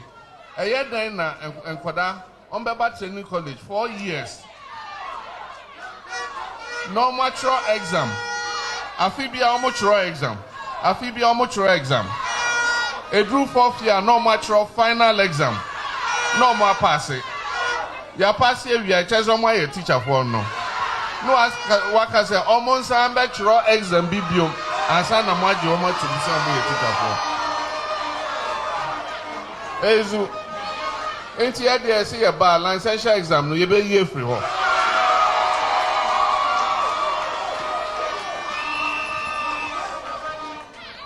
Near Shanks, share your bay and making sure, say. Nipa bia obeko college of education obey you no na che say or your teacher ni akukudam or your teacher ni a onim mejuma e wo so obeye. So that was the former president. Gentlemen, let me start the conversation with Dr. Peter Anti on the substantive matter. But before we do, like I said, the 2024 budget had its own dynamics, especially in respect of education. What were your takeaways? Gentlemen, I want to hear from you on these matters before we get to what the former president just said. I'll start with you, Dr. Anti.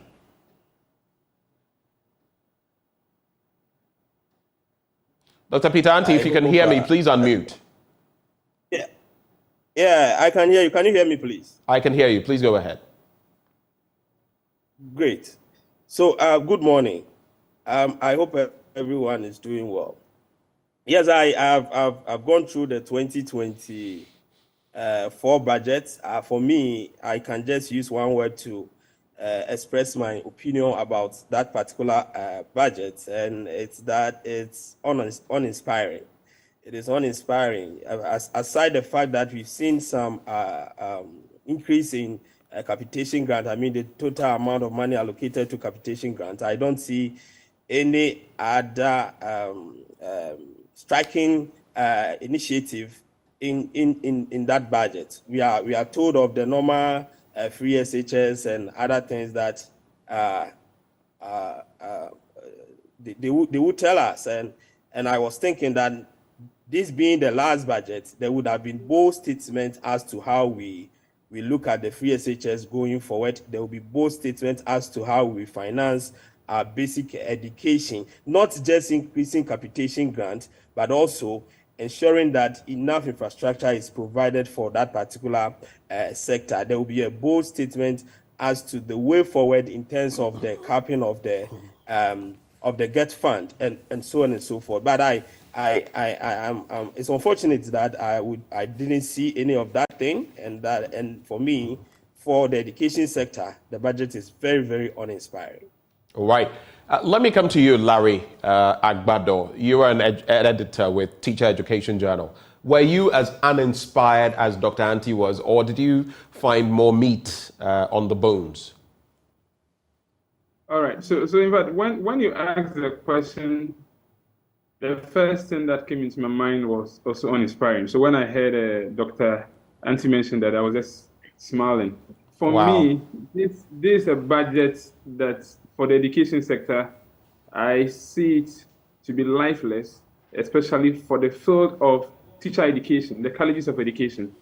The colleges of education for the past probably 6-7 years have been struggling with infrastructure. Government about 2 years ago decided to award 300-bed hostel facility for all the 46 public colleges of education to address the infrastructure needs that has led to the introduction of the shift system, which they don't want to call double track, in the colleges of education. So in fact, those projects were supposed to be completed this year. And as we speak, majority of the colleges, if not all, have not even seen the faces of the contractors that are supposed to even undertake those projects.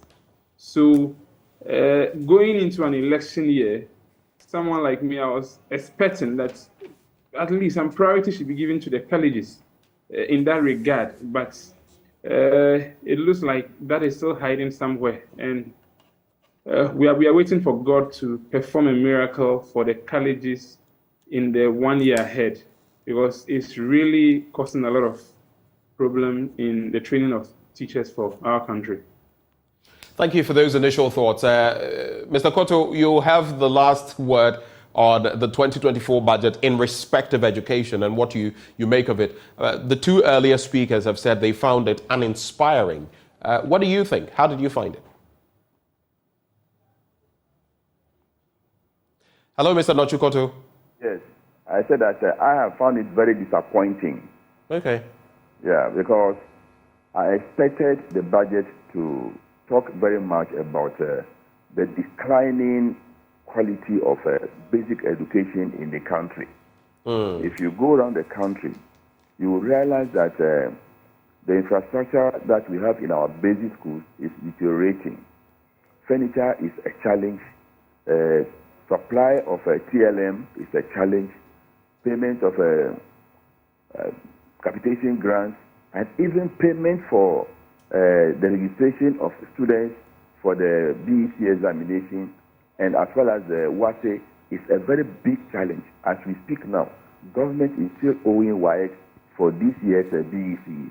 Government is still owing WAEC for this year's WASE, and also owing for part of 2022 WASE. So the situation is very bad, and the minister did not tell us how they were going to resource basic education in the country to lay a very good foundation for the future. So I see the future of education very bleak, and this budget has not addressed it in any way. So for me, it's very disappointing.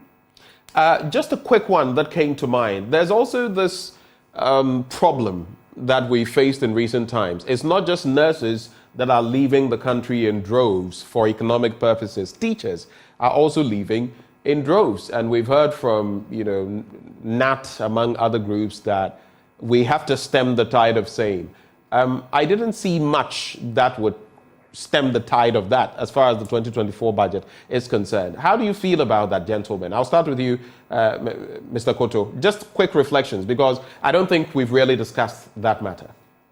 Yes, the budget has not addressed that issue at all. What are we doing for teachers so that they can remain in the country and then teach our children? Nothing of that nature. No motivation for teachers has been mentioned in the budget, especially those in the rural areas who have volunteered that despite the conditions, they will stay there and then teach our work for us. There's no provision or there's nothing to motivate them to make sure that they deliver. And for those who are leaving, it is because of ABCD. Can we start doing this so that we can retain them in the country?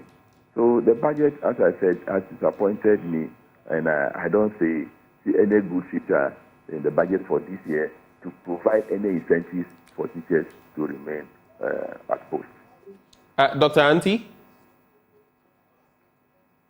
Same with me. I think that normally we try to address challenges as and when they come. And in this time, as we are experiencing, this is one of the things that is happening to the sector. And I was thinking that there would have been at least a line or two to indicate the admittance of that particular challenge and then a possible way forward in addressing it.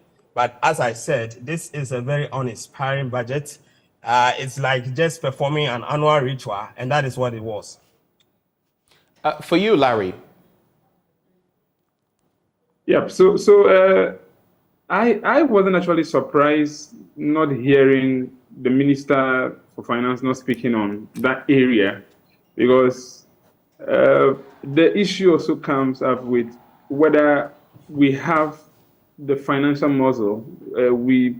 Government has given the financial clearance to the respective agencies like GES and the rest to recruit these teachers who are running, or even those who are in the system already, whether we are providing enough incentives for them to motivate them to stay back. So looking at the myriad of challenges we already have, and I wasn't even expecting government to even look at that area. Going forward, I suspect or expect that we are likely to even record more teachers leaving in the coming years. And it may be seen as a bad thing, but on the other hand, it may actually also be taking the burden of government. I see. It may be taking the burden of government. In which particular sense do you mean? Because if we have all this human resource at our disposal, we are not able to recruit them, we are not able to provide adequate incentives for them to stay back, and they find opportunities elsewhere. And successive government, both from NDC to NPP now, in the past have all been championing this cause of exporting teachers. So probably it just falls in line with what they have been talking about over the years. But it's something that we should critically also look at, so that going forward, it doesn't cause a huge problem to us back here. But in a whole, we can look at it from both sides of the coin as to providing opportunities for those who are here and not also getting any offer and getting there, and then they have everything at their disposal. So I think it's a conversation that we can delve into, looking at both sides of it. Let's now get to the substantive issue of the teacher licensure exams. Some would say the former president has stirred the hornet's nest or opened the Pandora's box, whichever way you want to look at it. Some are in support of what he said. Others say, no, this is mere propaganda. But how do we separate the fact from the fiction?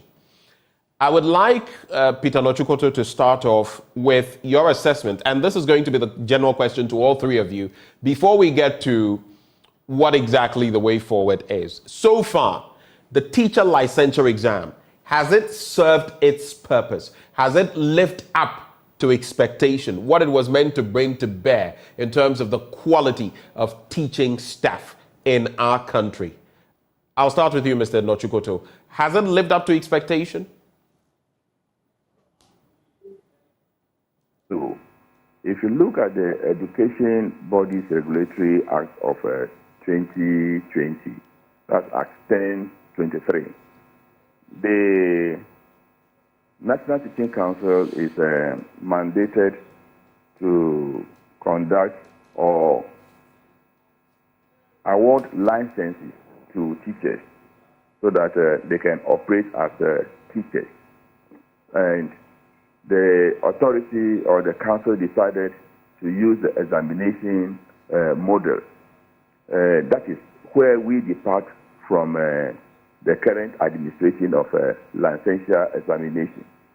You cannot use a 2-hour or 3-hour sit-down paper to license a teacher. You know, a teacher all over the years have undergone various forms of teacher education. We started with the 2-year set B, went to set A, 4-year, 2-year post-diploma, 3-year teacher certificate to diploma. Now it is a first degree. So you can see the changes that have taken over the years. And we feel that every teacher has something to offer. If a teacher goes to the classroom, what do we expect of that teacher? The teacher must be academically prepared, that is pedagogy. Then again, he must also be professionally prepared. So we see two things about the teacher. So for us, as a NDC or the minority, we are of the view that this current assessment is not the best. And we have different pathways that we can use to license the teacher, not necessarily sitting down for a 3 or 4 hour paper, and if the person does not do well, he is said to fail as a teacher and he cannot perform or he cannot practice as a teacher. For us, that is where we depart from the implementation of the Act. Okay, so clarify for me, because the former president said he would actually cancel the teacher licensure exam. So the clarity you're bringing to the matter is that you are for some form of exam to qualify people to teach, but not in the shape and form we have it now with the teacher licensure exam. Is that what you're saying? Yes, exactly so. And that's what the president also said. You know, we have 46 colleges of education in this country, and they are being mentored or supervised by different universities in the country, and they have faculties. We know there's a harmonization of the faculties of these very supervising universities. So they must make sure that the pedagogy, that is the content, subject content, is the same across board, so that the level of literacy, the level of numeracy will be the same for all teachers, all teacher trainees at the various colleges of education. Now, as I said, they all have faculties. And what is important is that it must be made part of the faculty curriculum. So there should be credit courses leading to the award of a license.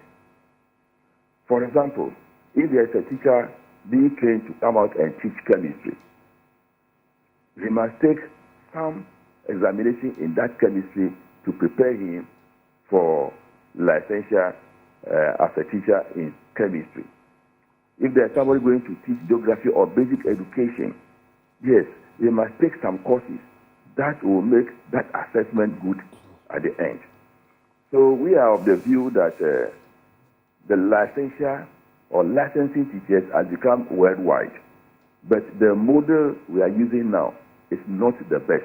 You cannot use this sit-down program just to assess a teacher that he can teach or he cannot teach. So we are saying that we will develop portfolios of teachers, and that portfolio will continue with them throughout the practice of their profession. You know, by law, you have to renew your license. What portfolio are you building for the teacher over the years as he is teaching? So we feel very strongly that the examination as it is now does not give out the best of teachers. You are subjecting them to some form of assessment which for me does not depict, does not exhibit the talent that is in the teacher. So the President, Mahama, as he was saying, is that we will give them license, but it shall be made part of the course that we will do, supervised by the faculty. And then we make sure that the professional body that is set up to take care of these things are part of the curriculum at the colleges of education, where the pedagogy and the professional ethics of the teacher will be part of the subjects that they will be taking. So you take credit courses, you pass, and then you are given the license, not a 2 or 3 hour paper. That is an aptitude test. What they are doing now is aptitude test, which is not a test of pedagogy or professional ethics. That's how we see it. Okay, so you say it's an aptitude test and not a real test of pedagogy. All right. Let me come to Larry, back to you. What do you make, first of all, do you feel the teacher licensure exam has lived up to expectation? Has it served its purpose? Before we even get into these other aspects that are being brought to bear. All right, thank you very much, Ben. So just a quick one. When you were having your newspaper review, you mentioned a quote that I fell so much in love with, that one of the great mistakes is to judge policies and programs by their intentions rather than I think it is this one. Let me reiterate for you. Page 17 of the Daily Graphic today says, it's from Milton Friedman, a Nobel Prize-winning economist. He says, one of the great mistakes is to judge policies and programs by their intentions rather than their results. Very good. So for me, this answers it all. I feel a certain...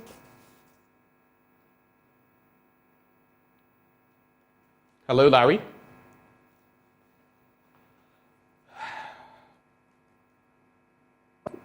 Larry, we lost you briefly for about...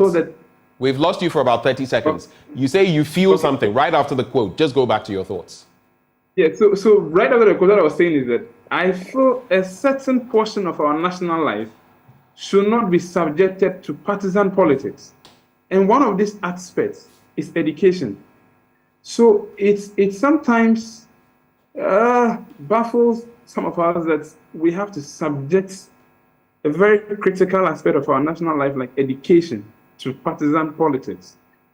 Look, the Ghana Teacher Licensure Examination is just like one of those exams that any other professional body, like the Ghana Law School, the Nursing and Midwifery Council, the Ghana Medical Association, the Dental Council, institute for their people to go through before they are given that license to operate as professionals. So it's quite unfortunate that when it comes to education, and for that matter, what we are discussing right now, the issue of teacher licensing, we have to subject that alone to partisan politics. Party A, Party B says, when I come out, I'll do this, and it keeps taking us back and forth. We end up not making any progress. Look, for me, since the exams was introduced in 2018, and at the time this exam was being introduced, I was a student leader by then. I played a very key role in this whole process. And I've heard Honorable Nochu talk about the fact that, okay, we should, or they are going to implement a portfolio system to see to the teachers. He says this is a test this is a mere aptitude test, which, for example, if you were applying for a job somewhere, or even it could be education, you could go through an aptitude test. It is not a real test of pedagogy. How do you feel about that? Because that's where you're going now.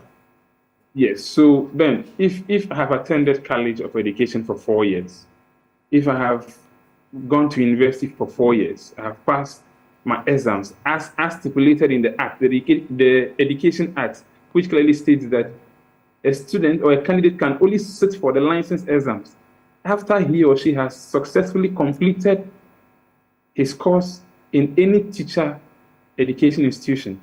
So if I've completed my training for 4 years successfully, and I'm coming to sit for an aptitude test as described by Honorable Nochu, and excuse me to say, I failed that paper, it doesn't make me a failure. There's probably something I didn't get from my training that I need to go back to revisit and come back well prepared. So for me, look, there's something we are actually doing right. If we are not doing these things right, you see, the earlier conversations we're having about the export of teachers to UK and other places, these institutions or these countries wouldn't be rushing for our teachers.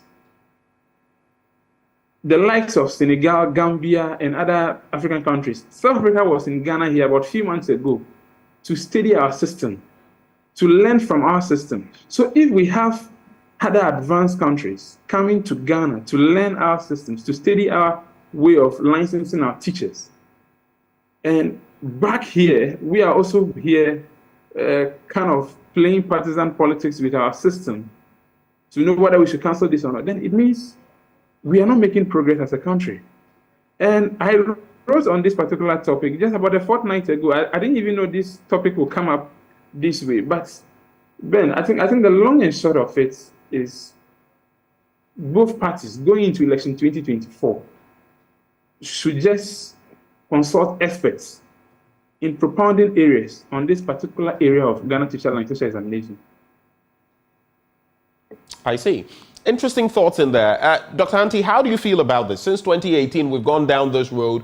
Has it yielded the sort of results we would have wanted as a country? Because per that quote by Friedrich, the whole bit is not about policy or intent. It is about results. Have we reaped the results that we wanted? And what would be your critical assessment of this exam in the context of what the former president is saying?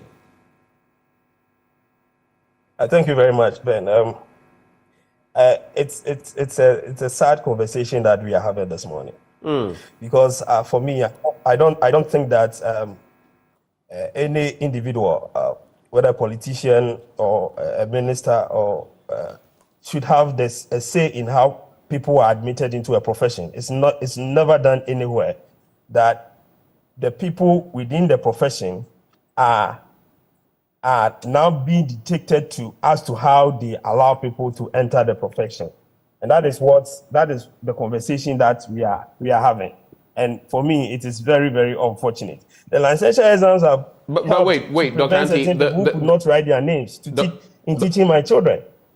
If we are talking about outcome, it has helped in preventing people who.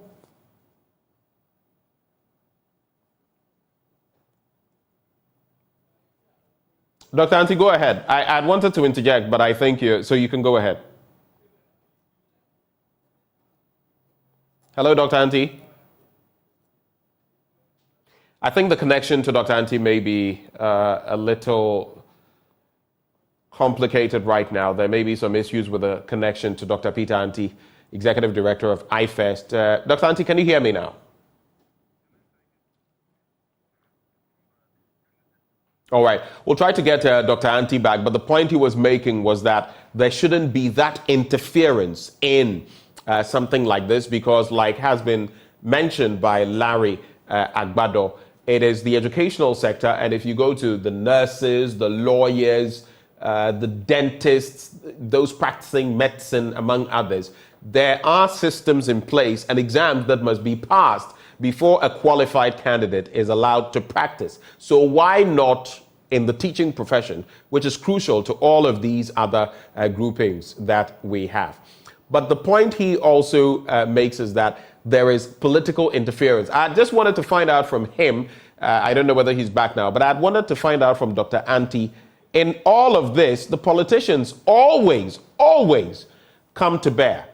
They have an effect, whether it's free SHS, whether it's 3 years or 4 years for SHS, all of that, the politicians and policymakers still come in place. So I don't know what he makes of that. Dr. Anti, please go ahead with your submissions.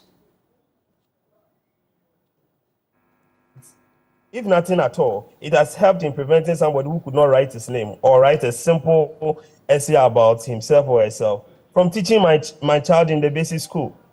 Okay, we are working through a process. Of course, we have all seen that there have been changes in the licensure examination. It means that it is evolving, all right? And the fact that there are a few challenges here and there does not mean that the process that have been put in place by the body that have been mandated by law to admit people into the profession should be curtailed simply because there is a constituency that we think we can tap into and get votes from. And the only language that they understand is that they do not want to write the licensure exams. And I'm trying to tell you the reason why we're having this conversation. The students in the various colleges of education do not want to write the licensure exam. Why? Now, the politicians have seen because they think that it is a burden, an extra burden on them. But you see, the fact that you have gone through college of education for 4 years does not automatically make you a teacher. You see, that is a challenge some of us have had over the years, that we think that the teaching profession is just anything that you just walk in and then you leave it, and you leave the profession, and that is it. And that is what all of us have felt when we were growing up. Now, there are steps to ensure that anything that is called a profession, the attributes are being felt in the teaching profession. Those in the colleges of education do not want to write the exams because they think that it is an extra burden to them. Their counterparts in the other professions do write these exams. They have also done 4 years of training, like former President Mahama said. They did 4 years. The nurses, they do 4 years. Okay, so it is not that this is something that is peculiar to the teacher and that we are trying to find ways and means to prevent people from becoming teachers. No, it is the regulatory body that determines the mode of admitting people into the profession. And in the mind of the regulatory body and its relevant stakeholders, in this case, the Teachers Association and then the other relevant stakeholders, they think that the way that they can admit people into the profession, because when you go to College of Education, after 4 years, you need to be admitted into the profession. And they are saying that we would admit you by allowing you to sit for certain exams. And when you sit for the exams and you pass, you are given a provisional license to practice. Within the period of 1 year, you undergo some probation and then you build your portfolio, something that the Honorable Minister is talking about. It's being done. So you build your portfolio. After the 1 year, then you are given a permanent license. What other thing does anybody want the National Teaching Council to do? I will get to Mr. Peter Nochukoto on that bit in terms of what exactly will go into this. But he makes the point. I want you to react to this, Dr. Anti. He makes the point that this appears to be a mere aptitude test. You've talked about how over the years there have been some changes, but I've seen people question the methodology, the things that are tested, and whether they actually determine what level of knowledge, what level of capacity these teachers may have. Yes, there may be the odd examples of those who can't even spell their names or those who perform abysmally, but generally it's like this argument of, okay, so you are going to read this course at university. You must have passed certain science-related courses. And some would ask, look, I'm going into the humanities, into social issues. Why do I need that? So what do you make of that in terms of the real test? Is it a real test of pedagogy for these teachers coming from the colleges of education? Dr. Anzi. Yeah, so I wanted to round up. So yes, it is a real test of pedagogy. You write, I think, 3 papers you write a general paper. You write a general paper now consists of the English and then the mathematics that they were talking about, that they think that some of them felt that they don't need it. You can't teach children when your simple numeracy and literacy skills are not up there. You write a paper on pedagogy, and then you write a paper on the subject area that you are going to teach. This is the transformation the Ghana Teachers Licensure Examination have gone through. So if I'm going to teach economics, I will write a paper on economics. Then I'm supposed to write a paper on pedagogy. Then I'm supposed to also write a paper on my simple numeracy and literacy, so that I can demonstrate that I can speak good, I can write good English, and I can just add one or two things when the need arises. See, Ben, let me be frank with you. The reason why we are having this conversation is that the former president have seen a constituency that is reluctant in admitting that they need to write the licensure exams. We are entering into 2024. This is a big constituency that can vote for him. Of course, the same constituency did not vote for him in 2016 because there was a policy to try to swap their allowance system. Okay, so now he's tapping into that constituency. He's telling them what they want to hear. And that is what we are having now. This has got nothing to do with policies. It's got nothing to do with trying to make the teaching profession better. It has got nothing to do with improving the skill of the teacher. In fact, it has got nothing to do with anything teacher education. It is just about politics. It's just about votes. And I'm surprised that the former president is throwing this line. Those who are advising him in terms of their teacher education policy are not doing the former president any good.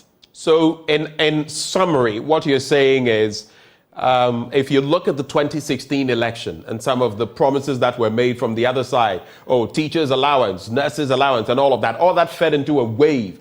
So this is just another form of propaganda. Is that what you're saying? This is just another form of saying what a constituency wants to hear. So you see, when he decided that, look, you are tertiary students, you don't need the allowance. Let me give you the loans. The other party said, no, you need the allowance. And then because at that time the constituency really wanted the allowance, they bought into that idea and they voted massively for the other party. Now he's seen that the constituency is complaining about the licensure exams. They have been complaining about this for a long time. And then he is trying to tap into that particular constituency in telling them that, look, when I come, I will scrap these exams. When you finish your training college and you write your final paper, the next thing is automatically you become a teacher. What profession are we trying to build? And that is very wrong. And I think that the former president and his advisors in education, my big brother, Honorable Peter Nuchu, my big brother, Honorable Clement Apak, and those other people, they should rescind this particular push that they are trying to do, because they will end up spoiling the profession that we are trying to build. We are all teachers and we want the best for the profession. All right. Thank you for those submissions. Let me bring in Nochukoto now. How do you react to some of the criticism leveled against what the former president has said? And you spoke about pedagogy rather than an aptitude test. But he would also bear witness that, like has been mentioned, if you're going to teach chemistry, for example, you will have something along those lines, then you'll have the general paper, and you would have to show some numeracy skills, which I find to be the problem for most people. But I do agree that some numeracy skills are required, even in my profession, with what I am doing here. You require some numeracy skills to be able to dilate on some of the conversations on economics and all of that, without which it would be pretty, difficult. What is your reaction to that? And if you are going to tweak this licensure exam, are you considering the impact on teaching and learning? Is it not going to be at the service to Ghanaians? Mr. Nochukoto, that was for you. Yeah, if anybody sounded more political this morning, it's my brother, Dr. Peter Anti. Why do you say he sounds political? Yeah, he said that President Mahama is using this because of votes. So why, when we have felt that the mode of licensing teachers now is not the best, we think there is a better alternative which we can introduce. Why is he saying so? Now, if you look at what President Mahama said, I don't know why people don't listen to him very carefully. When he talked about the review of the free SHS, it was meant to be a cancellation. In this case now, he said he's going to cancel the licensure examination. He's not saying he's going to cancel the licensure of teachers. That is not what he's saying. And his point is that the method we are going to use is that it is going to be part of the curriculum. You take it as credit courses so that it will be made part of your life. If you are teaching or you are going to teach geography, your knowledge of that subject must be very broad. This is what he is saying. If you are going to handle basic education, what are the things that you needed to be taken through in the 4 years so that by the time you get out of college, you are well equipped? Then also, what professional ethics do you need to acquire so that when you get into the classroom as a professional teacher, anyone who visits your classroom, who visits your school, knows that, yes, this is a whole-made teacher. So I don't see why people should say that it is a political propaganda when we realize that what we are doing now is not good and we can change it for the better. So we are not joking with teacher education. We are not politicizing teacher education in any way. All other areas, are we saying that politicians don't have a say? Were you not in this country when some students who applied or candidates who sat for the law school examination were declared failed? Did parliament not come in? Did politicians not come in? And those people were called, many of them were called to the bar. Right, the over 400, that's what you're referring to. Yes. So in everything that we do, once government is in power, there's politics in it. And every political party wants the best for its citizens. So that is what President Mahama feels, that no, we shall adopt a different method of licensing teachers, not the 3-hour or 4-hour paper. So we are saying that you have a thorough training in that subject. You will examine in it while you are in school, so that by the time you finish your college of education, you are a whole trained teacher. Now, currently, some teachers who completed 2022 are still at home. They are yet to be licensed. They are yet to be employed. Then when our classrooms are empty, the classrooms are empty, and teachers are leaving the classroom either through resignation or retirement. What are we doing about that? So for me, we cannot train the teachers, keep them for 1 year before we post them to the various schools where they are most needed to deliver on education. In any case, teachers have taught our children over the years. Was it because they were not licensed that they were not teaching well, but our children passed examination? So when we are saying certain things, we need to be very careful about it, because teachers, once they are trained, they are not only trained for classroom, they are trained for life. Let me just, bring back a few points you've made and clarify. Are you saying, point one, that you're not going to scrap the licensure process? You've already mentioned that you're not taking away that. You're not going to scrap the licensure process, but you would change the licensure examination. That is point one, the structure of it.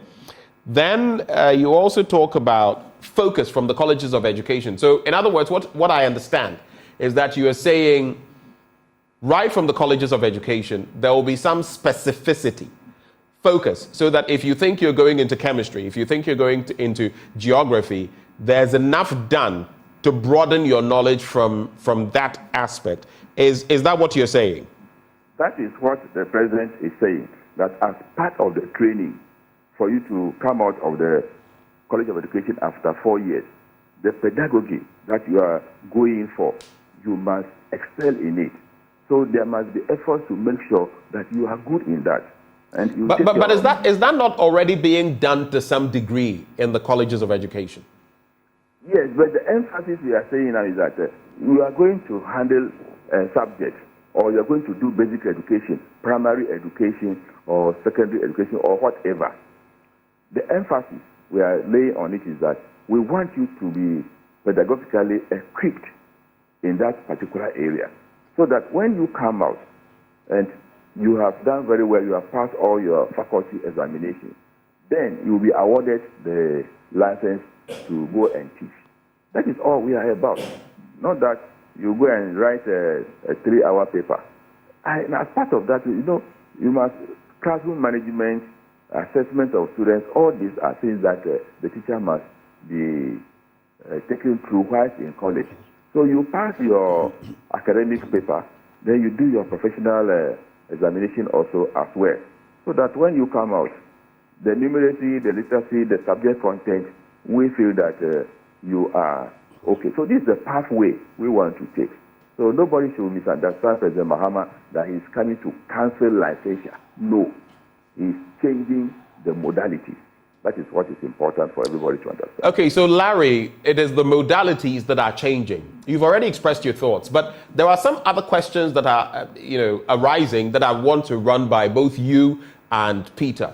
For example, this one, a message coming through. Darko Emmanuel on the live feed says, good morning to you all. Please ask Dr. Anti that all those working groups he made mention of, what is their pass mark? Their pass mark is 50%. At least I can vouch for that for the entrance exam into law school. 50%, or at least what by and large, because there have been some streamlining where in sections A and B or parts A and B, you must secure about at least 25%. But it's 50%. And he says for teachers alone, 70%. Why? That is something they are not telling you. We also have Abanga Sayuba Rashid, who says, please talk about the 70% licensure pass mark. The GTLE pass mark was 50% and now it's 70%. Talk about it. It's not fair. What do you make of that? We all agree that there should be some sort of filtering through. But is this fair? What is your take, Larry? So before I respond to the pass mark issue, let me just spend a minute to clarify something. I heard Honorable Nochu talk about the subjects base and all that.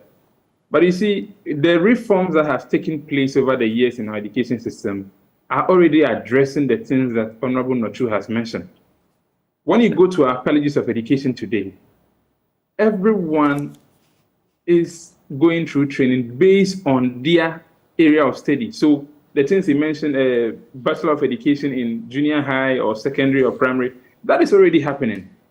And I heard him also mention that sitting for a 3-hour paper just to get licensed before you are posted, the papers are not even up to 3 hours.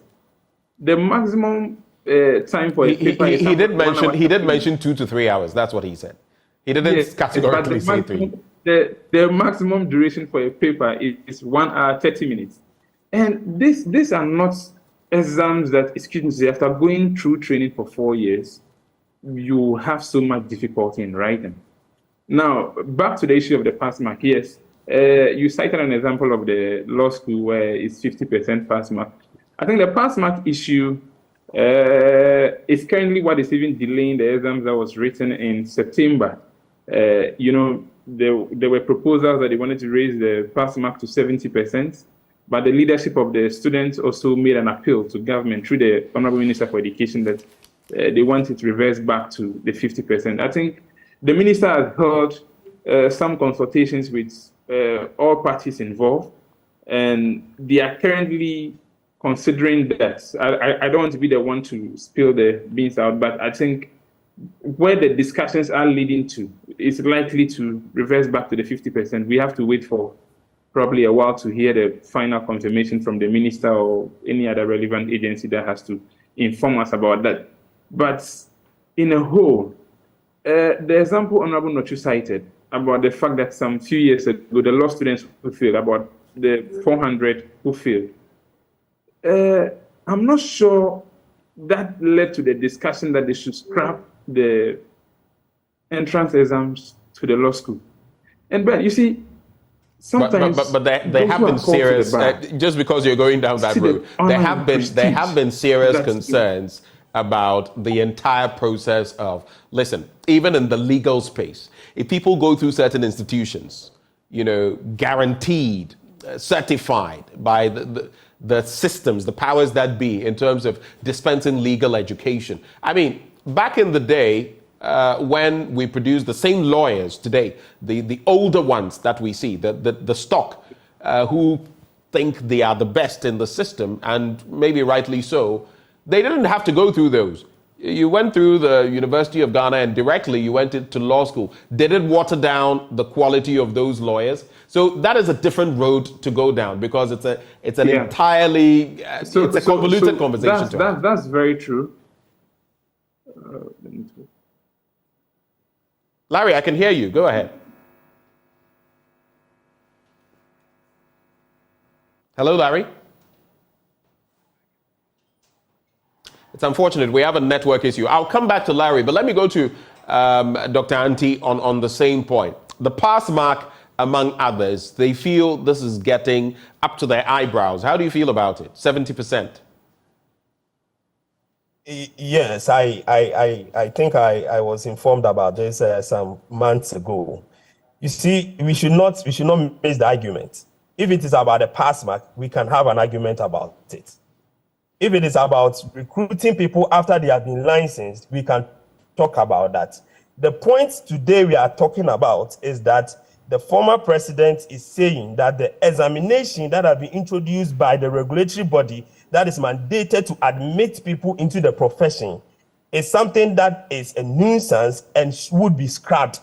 And that is the point that we are making. So those people asking questions about pass mark, and people, after having their licenses not being employed, these are things we can talk about, okay? But the point that we are now discussing is that the former president is saying that that examination that is now being used to admit people into the profession, you go and you are trained to become a teacher. There is a regulatory body mandated to admit you into the profession, just like all other professions that we have. And that regulatory body is saying that, see, you have been trained in pedagogy. You have been trained in your subject area. You have normal numeracy and literacy skills. Come, before I admit you into the profession, prove to me that you can do these things. That Dr. Anti, as has been explained by your fellow Peter, same name, he says we're not scrapping the licensure process, but basically the licensure exam in its current form. That's what I just wanted to reiterate what he had said. Yes, so that is the point I'm also making. They want to scrap the exams, and that is what I'm talking about. And I'm saying that the licensure process is something that is in the remit of the regulatory body, which is NTC. And they have agreed with the stakeholders that before we admit people into the profession, so maybe you have to take your time and listen to me. This is the process. You go for teacher education or teacher training education for 4 years. It could be in the university, it could be in the colleges of education. After you've done the 4 years, you are not automatically a teacher, and this should be made clear. You need to be admitted into the profession by the National Teaching Council. The National Teaching Council says that as part of our licensure process, as part of the process that we will admit you into the profession and give you license to practice in Ghana, you have done 4 years economics, you have done 4 years pedagogy, you have done 4 years a little bit of numeracy, and then a little bit of literacy. Prove to us that through these simple exams that you have really imbibed all these things for the past 4 years. So you come and sit for the exams, and based on that, they license you, and then you are admitted into the profession. What is so wrong about this? What is wrong about this that anybody would find it difficult to allow it to happen? Because that is what is done in all other professions. You are admitted into the profession. The NTC is saying that we want to use the examination to test your knowledge because they did not train you. We should understand that it is not the NTC that is training you. The NTC is mandated to license you and admit you into the profession, and they cannot do that on an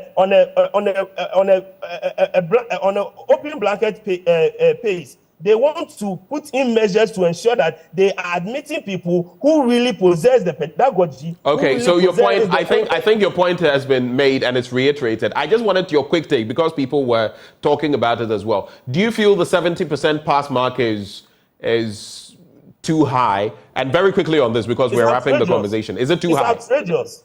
It's outrageous. I don't know. Because it was 50%. I don't know why they decided to increase it to 70%. It doesn't make sense. Because it's a professional exam. Professional exams, you have to get 50%, and that is it. And that is what all professional bodies use, 50% pass mark. So the 50% is so outrageous, it doesn't make sense. And I think the earlier that they reverse it, the better it will be for all of us. Okay. And lastly, let me make this point. Okay, so are you delivering your final remarks so that I don't come back to you? Are these your final remarks? All right, that is fine. Okay, all right, that is fine. The Honorable MP said that I am sounding political. No, I am passionate about the teaching profession. I have small kids that are going through the educational system. I might not have the money to take them to the best schools, but I want at least a qualified teacher who can write and read and do simple mathematics to teach them. I do not want anybody just because they have left the training college to now have the opportunity to teach them. They need to be licensed, and before they can be licensed, they need to sit for these simple exams and pass.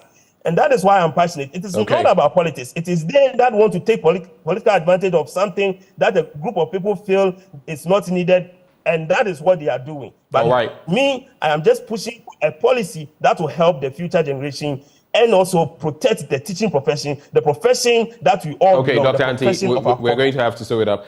Thank you very much. Modesty Ora Figo says, what I have noticed is that where I did my national service in one senior high school, they lack teachers. Meanwhile, some people have acquired this license and are staying at home without being posted, and they are to renew the license within 2 or 3 years. Where do they find money to renew it? We are not against the licensure, but we shouldn't stay in the house while we have acquired the license. That's another aspect of the conversation. Maybe some other time we'll be looking at that. Larry, what are your final remarks in some 30 seconds? All right, thank you very much. So my appeal to our revered former president is that if he really wants to come back, this aspect of our educational life, he should have a second thought on it. Scrapping or cancelling the teacher license exams, I'm not sure is the best way for us now going into the future.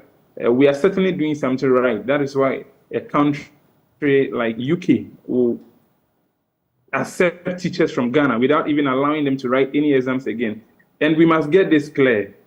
The numerous teachers that are running to UK to accept teaching opportunities, if this licensure exams was not in place, if they get to UK, they will have written a different exams on its own again. But with the measures we have kept in place here, these gatekeeping measures that we have kept in place here. Are you sure these people are not taking other examinations? Because I know, for example, for the medical doctors, for nurses and all of that, there are processes they go through. Barring whatever qualifications they have here, they still go through those processes to qualify to actually practice there. I can confirm to you that even the officials from UK themselves travel to Ghana here to come and study our system, the system that the National Teaching Council is operating. And they were so impressed with what we are doing that they now had to give that approval or that open the opportunity for teachers from Ghana here. And I think the whole Africa is just Ghana, and then there's another country that have been given that kind of special. So that has that arrangement. So there's something we are certainly doing right that we must rather work on improving on, and not trying to play politics around it. I'll plead with the former president. There are certain things that when he brings up to date, some of us will support him on. Subjects like the cancellation of the teacher trainees allowance, that one will be in for it. But issues of the licensure examinations, we plead with him to have a second thought on it, please. Thank you. Larry, thank you so much for the wealth of knowledge you've brought to this conversation. Mr. Nochukoto, you have the final word, your final thoughts. Hello, Mr. Nochukoto. Yes, I'm on the line. Please go ahead, sir. Yeah. Final thoughts. Yeah, thank you. Our education in the country now is in a mess. A mess because things are not going on well. and we need to rescue education in this country. So President Mahama's promise of cancelling the licensure examination is just one of the reforms that he is going to undertake. So for us, we will support President Mahama to make sure that we streamline the licensure process in the country so that we don't unduly prevent people from taking up the profession. We should make it affordable. We should make it more friendly so that students can relax, and over the 4 years they will prepare themselves very well and come out as very good teachers. So we will support the agenda, and any other thing that President Mahama suggests will promote quality education in the country. Licensure is just one of them. But Mr. Nochukoto, you say that you support this and any other thing that the former president will suggest, but you know that it's a contest of ideas and that sometimes you will get it wrong. Sometimes it's possible to get it wrong. You do admit that, right? Yeah, but it's a well thought through decision. If you go back to our manifesto for 2020, it was there in black and white that that's what we're going to do. So we will bring it back in the manifesto. So it is now left for the students who are in the colleges of education and other universities that are teaching or training teachers to decide whether this is good for them or not good for them. But some of us feel that it is the way forward. Thank you very much. Right before we cap off the entire conversation, and thank you very much to all of those who joined, Larry, Peter, and Dr. Anti. I'll acknowledge you at the tail end, at the very end of the discussion. But we just had to sneak in this bit to bring some, other perspectives to the conversation. Jefta Nana Kwame Sefa is President, Teacher Trainees Association of Ghana. We haven't heard from them. How do the teacher trainees feel about the comments of the former president? Jefta, good morning. Good morning, sir. So we're trying to summarize this conversation. I don't know whether you followed. We've had Larry, we've had Peter, we've had Dr. Anti join the conversation. But what came to mind? How have you reacted to the former president's positioning that we're going to scrap the teacher licensure exam? Now, we've just heard from the ranking member on Parliament's Education Committee who clarifies that licensure, yes, there will be licensure, but the mode of licensure, the exam, is not fit for purpose. What's your position on this? All right, thank you very much. And what we as teacher trainees have to say about this is that even before this announcement from the former president, John Dramani Mahama, what we have been advocating for is that we believe that teacher licensing, yes, is good, but the mode with which we acquire the license is what we are also talking about, that there could be some revisions. Because if it is about a second examination, we probably might have gone through series of second examinations in the College of Education, starting from first year to fourth year. And as it is said, that the license exam is a competency-based exam, that is to show that a candidate is able to demonstrate competencies and qualities of a good teacher before he or she is allowed to mount a platform in the classroom to do teaching. And so, if it is about second examination, we have done a lot. We have done a lot in the College of Education. Probably there could be other ways with which they could use to assess our competencies before they give us the license, and not necessarily searching for other examinations again. That is what we are looking at. So you say there could be other ways of testing your competence and all of that. So you've clarified that you think, yes, licensure, yes, which is what the former president is also saying, but the mode of it. But you say there could be other ways of testing your capacity. Which other ways are you speaking of? Okay, so since we see teaching as a practical course, teaching is all about, it's a practical aspect of all things that we are talking about. And so even at the completion of our College of Education, we go to our College of Education to do teaching practice. That is our internship. And that one could even be used to test our competence, because we go there to climax all our learning that is associated with the teaching profession and what the teacher should do. And we believe that that one alone could even be used to test our competencies. And even during the service, this is too critical. What the exams is meant to be is that before you're able to pass before you're able to enter basic skills and do teaching, you should be able to possess a license before. But it's a question we ask ourselves. During national service, once you practice teaching, Currently, the first cohort of the BA program are on the service ground practicing teaching, but they are yet to attain the result of the licenses and whether they or not they have passed. That is to give them the access to teaching. But they are already practicing teaching. So if there is some danger that they could pose, or probably some of them that might not be able to pass the examination are not fit for purpose, are not fit for the teaching job, they are already practicing. So we could even use various ways, like I said, that the intensive that we do in the business week, or even during the service, teams could be deployed by the regulatory body for them to go and assess that are we really doing what is expected of us as teachers, so that they can give us their licenses and not necessarily going to sit for examinations again. So for you, what then would be your take on what the former president said? Are you for it or against it? So what we were even seeing before former President Mahama was advocating for reconsidering of the mode of assessment. But for the exams, we believe that it should hold, the license should hold. Teachers should be given license, but the mode of assessment, we started with those speakers that spoke into what the former President Mahama said, that we should review the process that we do for the licenses. Well, thank you very much, Jephthah, for sharing your thoughts. I just see this message coming through. Kampi Jibril says they will not agree to cancel the exams because they are making good money out of it from us. Every candidate paid 500 CDs and they make millions of CDs from the poor. Peter is saying the NTC does not train. That's okay. But who also trained the NTC officials? It's the same universities.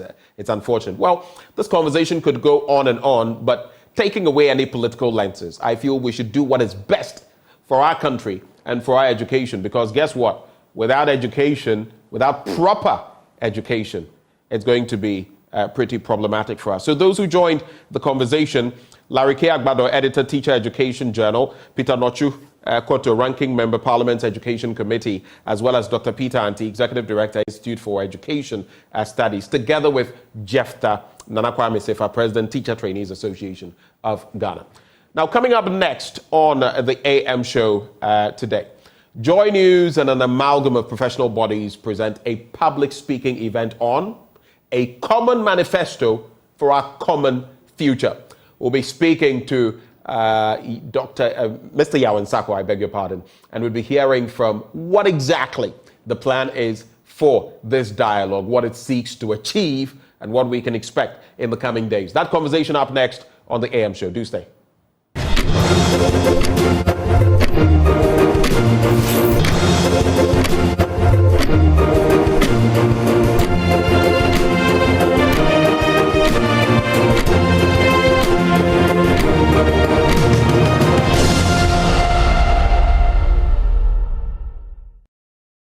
Welcome back. This is the AM show. My name is Benjamin Akakpo.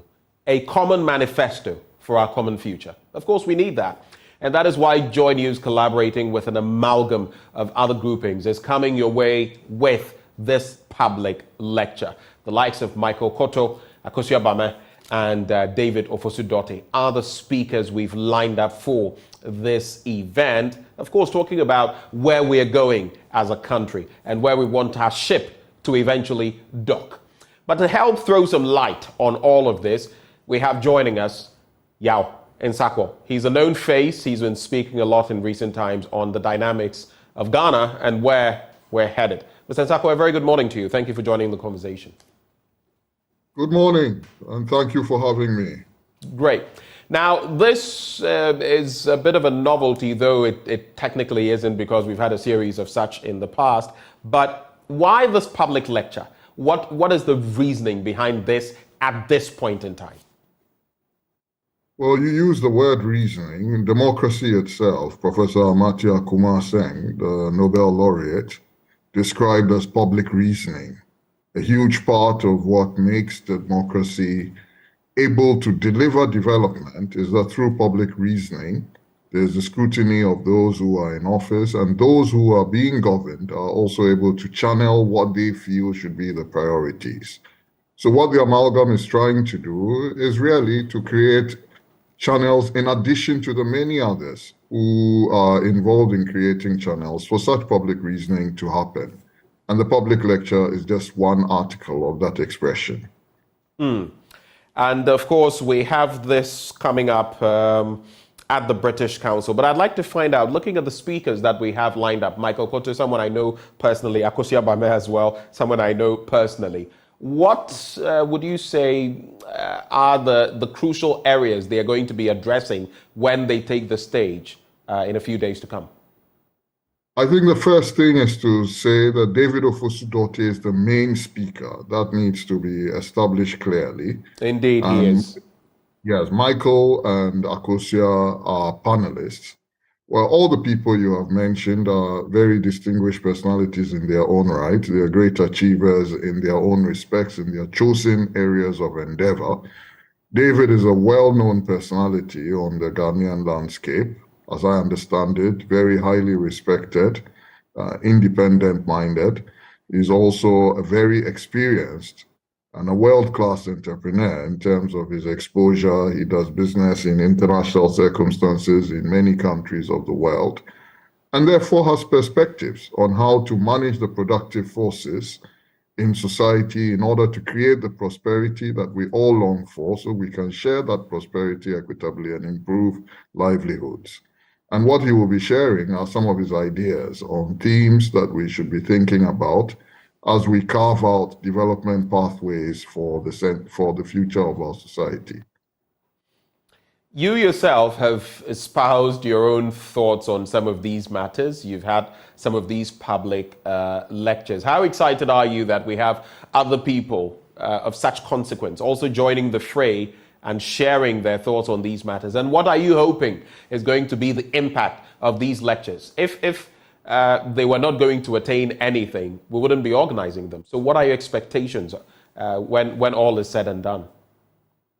Well, yes, first is that I'm supremely delighted that many others are participating, not just the amalgam, other people are speaking. And it's very interesting how quickly the landscape changes, because on the 25th of July, I spoke. And I remember that when I was interviewed by some of your colleagues, if not you yourself, the main thing that you had on your mind, and I also remember that you interviewed my colleague Kwame Sapon-Asiedu, and the main thing you had on your mind at the time was, why is the middle class not speaking? It's quite interesting that a few months down the line, people are saying, oh, everybody's speaking, what is it going to change? That itself is progress and evolution. Without a conversation, as I have said before, without public reasoning, you cannot have functional democracy deliver development. And it is important that the people who are speaking are not reflecting groupthink. It's not just a homogeneous globe that comes together and talks, but it is diverse points of view, independent-minded people. I mean, David is not speaking on behalf of any group. What he will be talking about are his own views. He will be speaking on a group's platform, but they are his own views. When we organized these public lectures, when I spoke, I was under absolutely no obligations to reflect any point of view by any group. It was my views. When Kwame Sapon-Asiedu spoke, it was the same, and it's the same for all the panelists who appear as independent-minded people who put their thoughts on the basis of experiences that they have gained in life about some of the things that we should be considering at this point. And of course, it's a public event. Everyone is invited. There is no admission fee. So the idea also is that other people have an opportunity to participate in the conversation.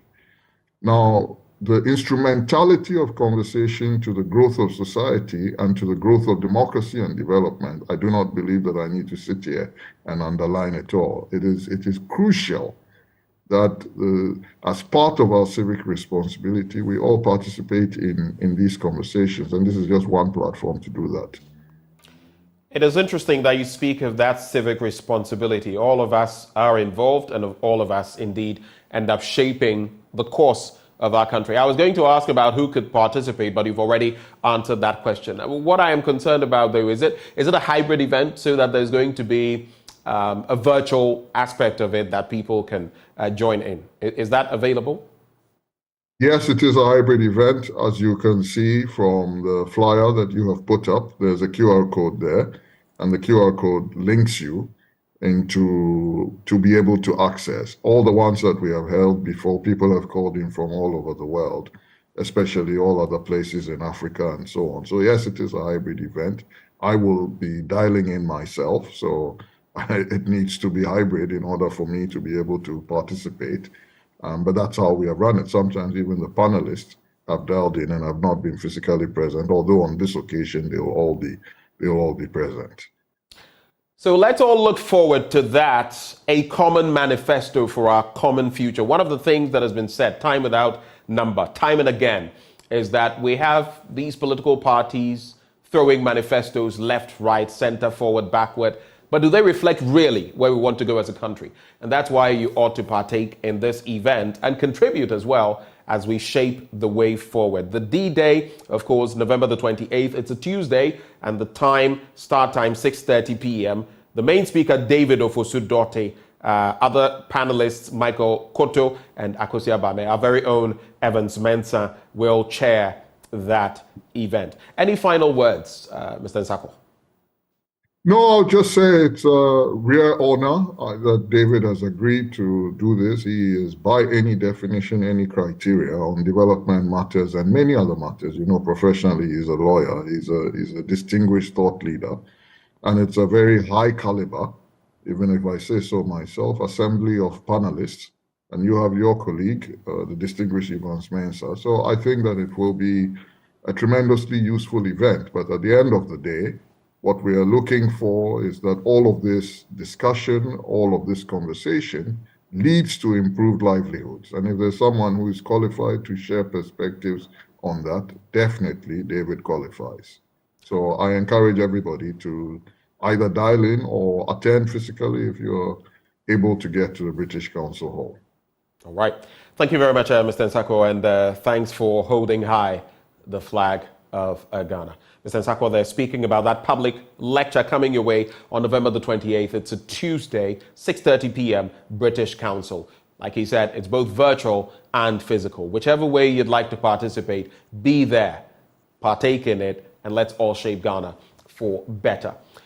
But when we return after the next break we're taking, the Multimedia Group is partnering the GIZ for a climate change thought leadership this week. Yes, there's a lot of thought leadership going on, and that's part of what we mean to do to impact society. Now, the EU's Climate Diplomacy Week is a platform for engaging with critical issues concerning climate change and sustainability.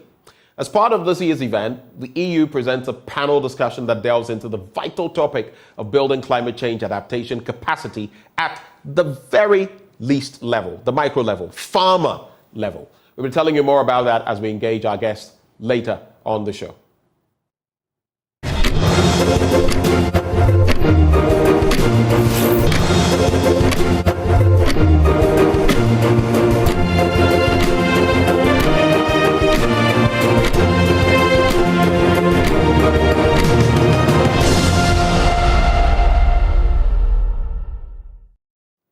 Climate change is a reality, but how do we address it, especially in our part of the world where we're facing the brunt of it? Well, it's on the back of that we have the EU Climate Week come Wednesday, and we have in the studio joining us the head of infrastructure and sustainable development at the European Union in Ghana, Paulina Rosiska. She joins the conversation. Paulina, good morning. Good morning. Okay, I was going to do my Vigators dear very quickly. But there it is. Thank you for joining the show this morning. The EU Climate Week, it's come to the fore. It's something that has become topical, and climate change is with us. There's nothing we can do about it. But tell us a bit about this week and why we're even having this at this time of year. Thank you. Thank you for this question, and thank you for hosting the EU today. Climate Week, as you said, the subject became topical, and EU holds this Climate Week in the eve of the COP28, which is starting later this month in Dubai. And we take this occasion, we take this opportunity to talk about the climate, how we can adapt to it, how we can mitigate it, at the level of transforming the economy, at the level of our communities, and also at the individual level, whenever you live in the city or if you are a farmer. And EU takes opportunity to talk about it and also to showcase how do we work with our partners countries like Ghana to address the climate change. And this bit about climate diplomacy, I've seen a lot of action in terms of reaching out to countries, be more responsible with the climate, things are changing. But how can it foster cooperation in terms of addressing the problems that are common to all of us, but felt more in other parts of the world? Well, diplomacy is about talking, about educating, but it's also about the action. And this is what we try to showcase, that the policies can be translated into actions, and those actions can have an actual tangible effect on the life of individuals, on the life of the communities, and also an impact on transforming economy of the country. And that's why we have line up a series of events this week to showcase how EU is working with Ghana to promote energy efficiency and renewable energies, because this is one part of adapting to the climate, to try to use as much of renewable energies to fuel the country economy. And also how EU is working with our partners countries like Germany and our member states like Germany, but also other member states and Ghana, to transform agriculture to be more climate adapted. And we'll get down to the farmer base and what exactly you mean to do there. But how exactly is the EU helping in addressing these climate change issues as far as countries like Ghana and maybe on the continent are concerned? What has been the roadmap? What has been the footprint of the EU in this regard? I think we're doing it at many levels. First of all, we're cooperating with the ministries like Ministry of Agric, MESTI, Ministry of Local Governments, but also Ministry of Education, to address the right policies. And then we try to translate those policies into the action that we are supporting also with the EU funds. And one of the important things to adapt to climate change is to make the economy more circular. So this is one of the action and the policy we're trying to promote. And one of the events during the Climate Week will be exactly about the circular economy and how you can turn the waste into precious resource. So that's an interesting twist to the conversation. There's nothing that should go waste, so to speak. Something I found interesting. Over the weekend, I was in this part of East Legon, and there was this beautiful house with so many solar panels, not just the aesthetics, but thinking about our climate, energy, how to conserve it, and all of that. So all of that comes into the fray. But are there any other specific initiatives, as far as the EU is concerned, that you've brought to bear in respect of Ghana and its fight, or our fight against climate change? Are there any others you'd like to make mention of?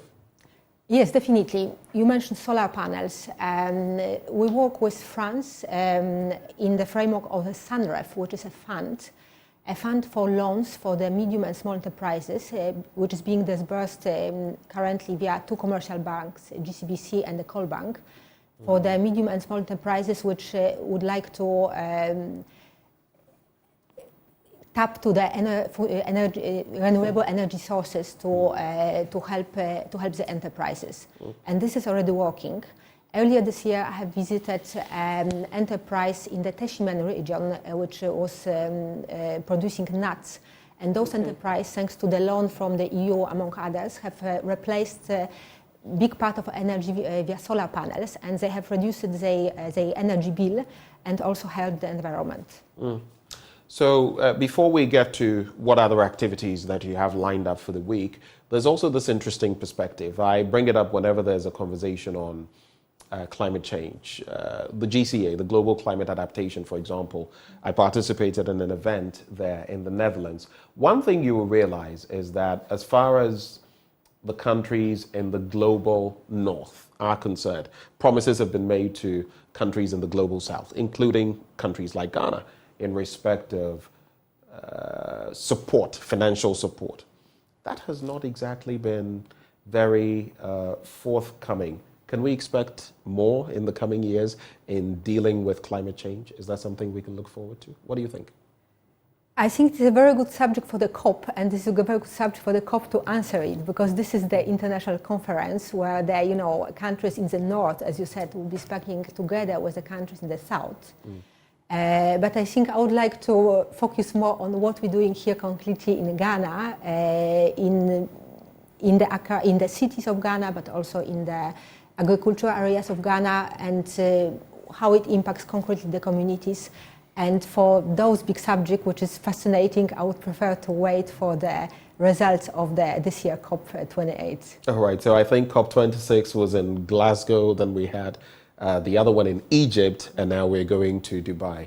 We hope there'll be more progress in that regard. But just to situate the conversation at the tail end, before you give us the activities lined up for the week. So farmers in Ghana, I mean, what can we look forward to as far as this climate change event is concerned? You're targeting the very basics, farmers. Tell us a bit about that before you walk us through what we can expect in terms of this climate change week.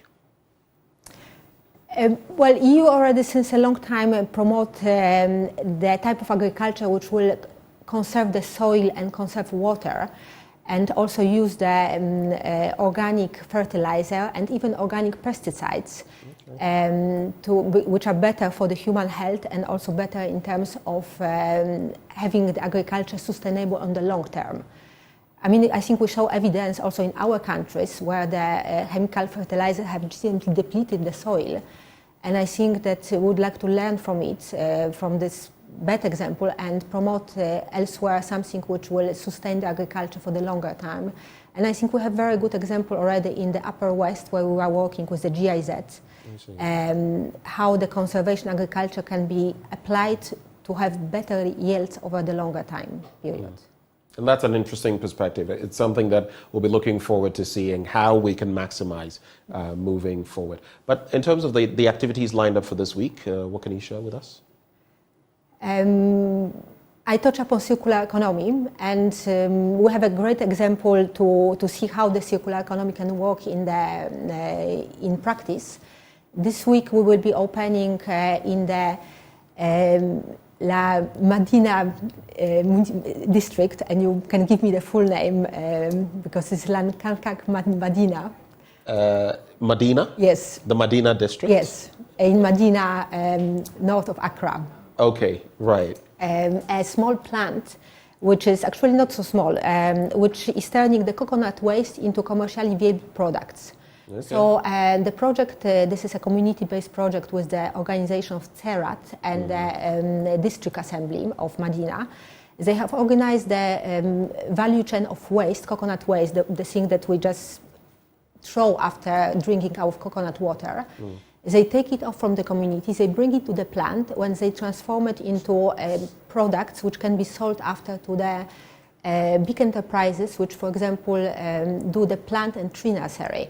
This coconut waste being transformed into the coconut fiber, which is being used into, for example, for isolation in the constructions, but also into the coconut pit, which is like replacement for soil for the tree nurseries. Okay. This is used, for example, by anyone who is doing forestry for rubber trees. And this is currently being imported to Ghana and can be replaced with the homemade products, and at the same time the coconut waste becomes the valuable resource. So this plant is just starting, but eventually they will have a capacity of processing 5 tons of the coconut waste per day, which I think is impressive. And of course, if it's going to give us some import cover in terms of what would have expended importing this into the country, then of course that is definitely an achievement. That is also definitely creating a the plus. jobs, the jobs for the and creating jobs on the side, and also preventing waste that we would have had to deal with. Definitely. Interesting perspectives. So D-Day is the 22nd of this month at the University of Ghana, Wednesday. Any final words you'd like to leave us with? I'm very much looking forward to the University of Ghana event, when we will be discussing how the farmers can adapt to the climate, and also launching a manual on conservation agriculture for students of agri colleges, but also for agri extension workers. And I hope that manual will be used widely and really helpful for everyone, because this is great reference book with a lot of illustration and pictures for anyone who would like to apply conservation agriculture to any productive crop you want to plant. Is this free to attend? Is it an open program? Yes, I think it's, well, if you want to attend, let me know, and I will send the invitation, but I think anyone who can access University of Ghana can come and attend this event, yeah. All right, so it's the EU Climate Week 2023. Wednesday. It's coming off at the University of Ghana. And of course, those crucial issues we need to take a look at when it comes to, well, climate change and the future of our country. I think, would I rather be right in saying Paulina rather than Paulina, sounding it in English? Paulina, the first one. Paulina. Okay, so now I've got the right one. Paulina Rosiska. She is Head Infrastructure and Sustainable Development, European Union in Ghana. She joined us for a conversation. And of course, if you want to attend, there are ways and means of getting that done on D-Day.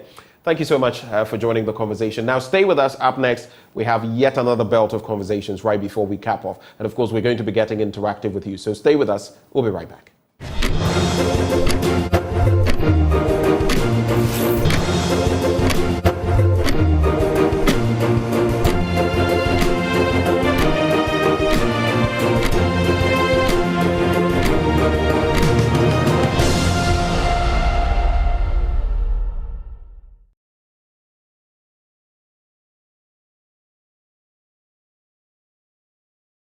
Welcome back. We're still here, AM Show Live with Benjamin Akakpo. And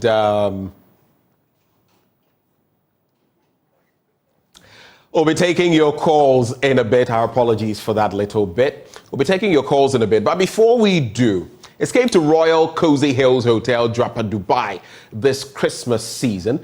And you have, well, seen the rest. Now it's time to see the best. Take a break from work this Christmas and take a break from the South. The Royal Cozy Hills Hotel, Drapa Dubai, as it's called, is the place to relax, rewind, and re-energize this Christmas holidays. Now, it is away from the stress of the South. This is what awaits you. An unforgettable safari experience, amazing array of wildlife, including lions, hippopotamus, zebras, ostriches, among many others, using our spacious and well-secured game tour vehicles or using quad bikes, actually. Water sports such as jet skiing, boat or canoe rides. There are also various family games to keep you and your families excited every day.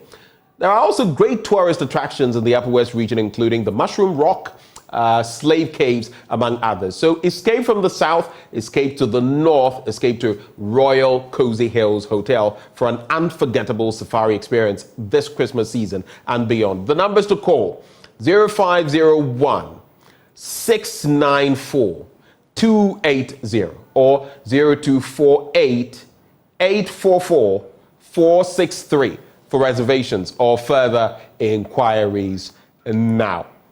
We have a caller on the line, Hamza from Ashaiman. Hamza, good to have you. What are your thoughts for us this morning? Good morning, Ben. Good morning, sir. Thank you for the good work you're doing for Mother Ghana. Thank you. Ben, before I share my thoughts on what you talked about this morning, there's one thing I think the media is not helping.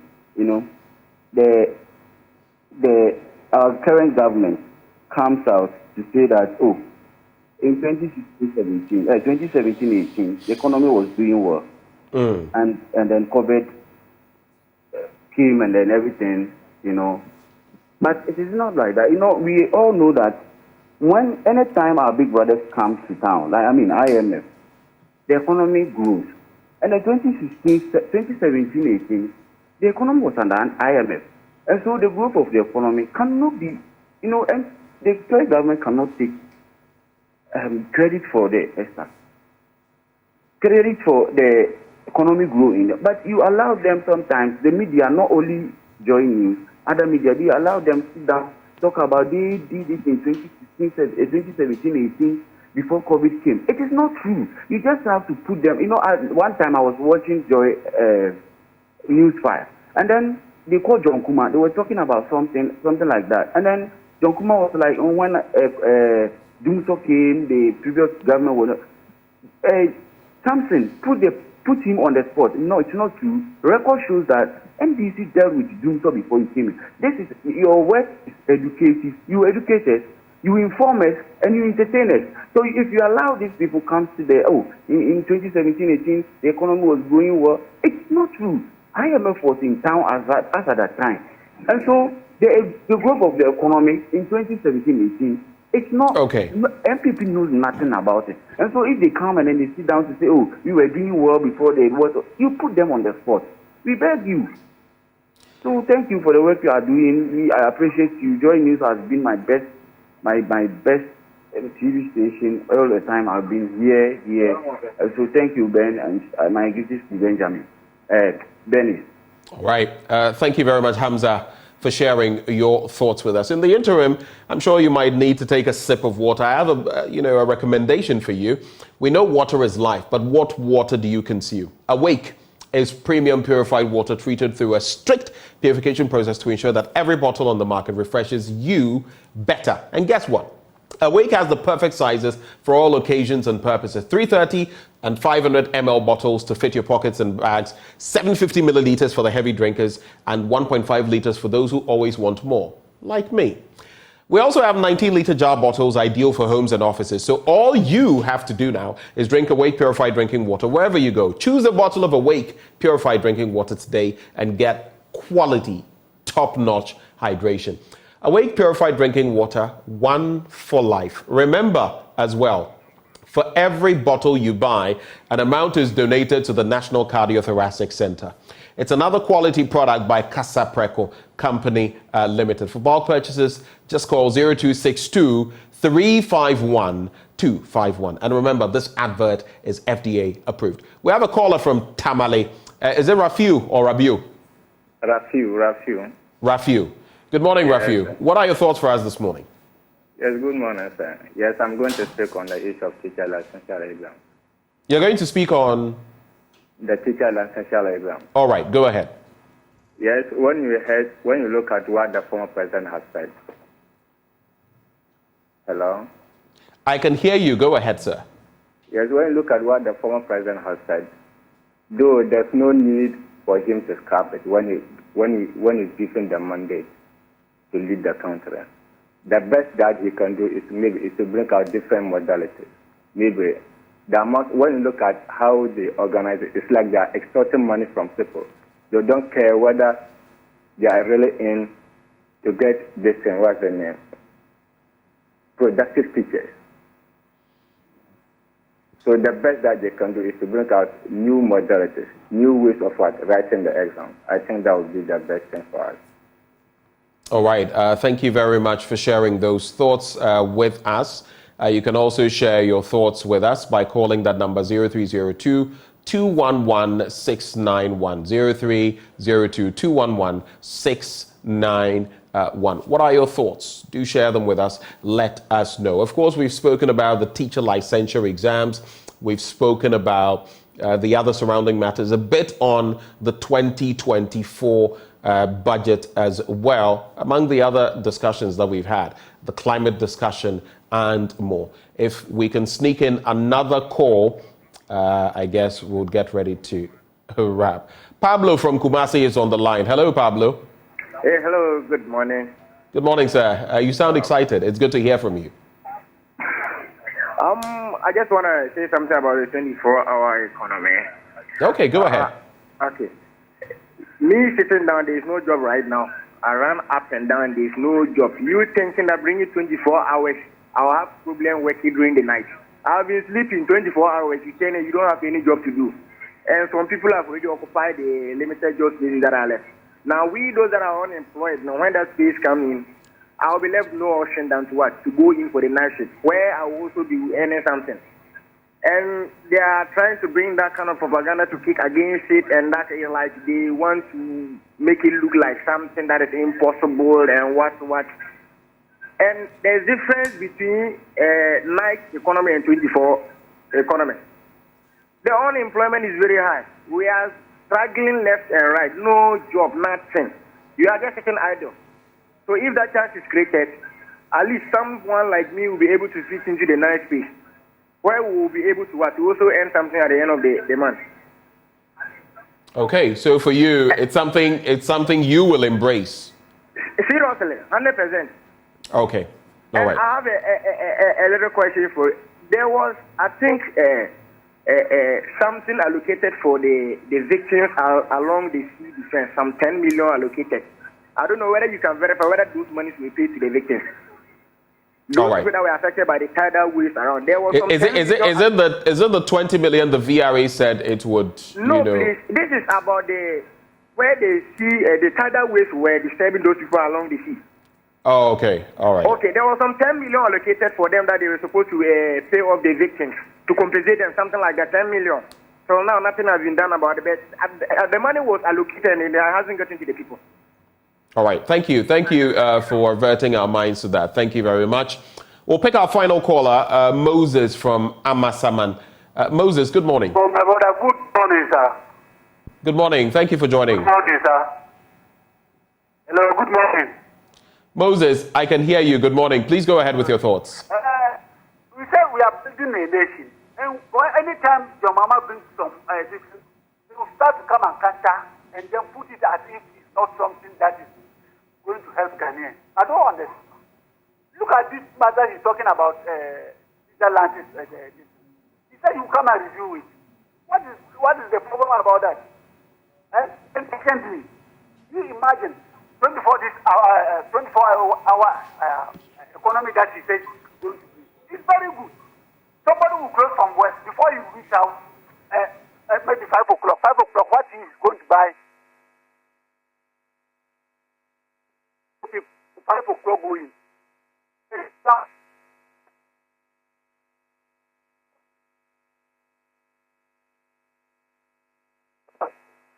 And let us get better nation.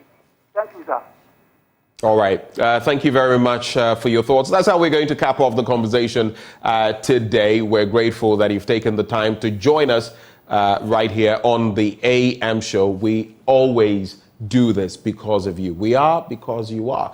So hopefully you can join us same time tomorrow, 6 a.m. as we kickstart the AM show and start you off on the right note to your day. My name is Benjamin Akako. It's been a pleasure coming your way. But stay with us because up next we have Joy News Desk. Have a good day.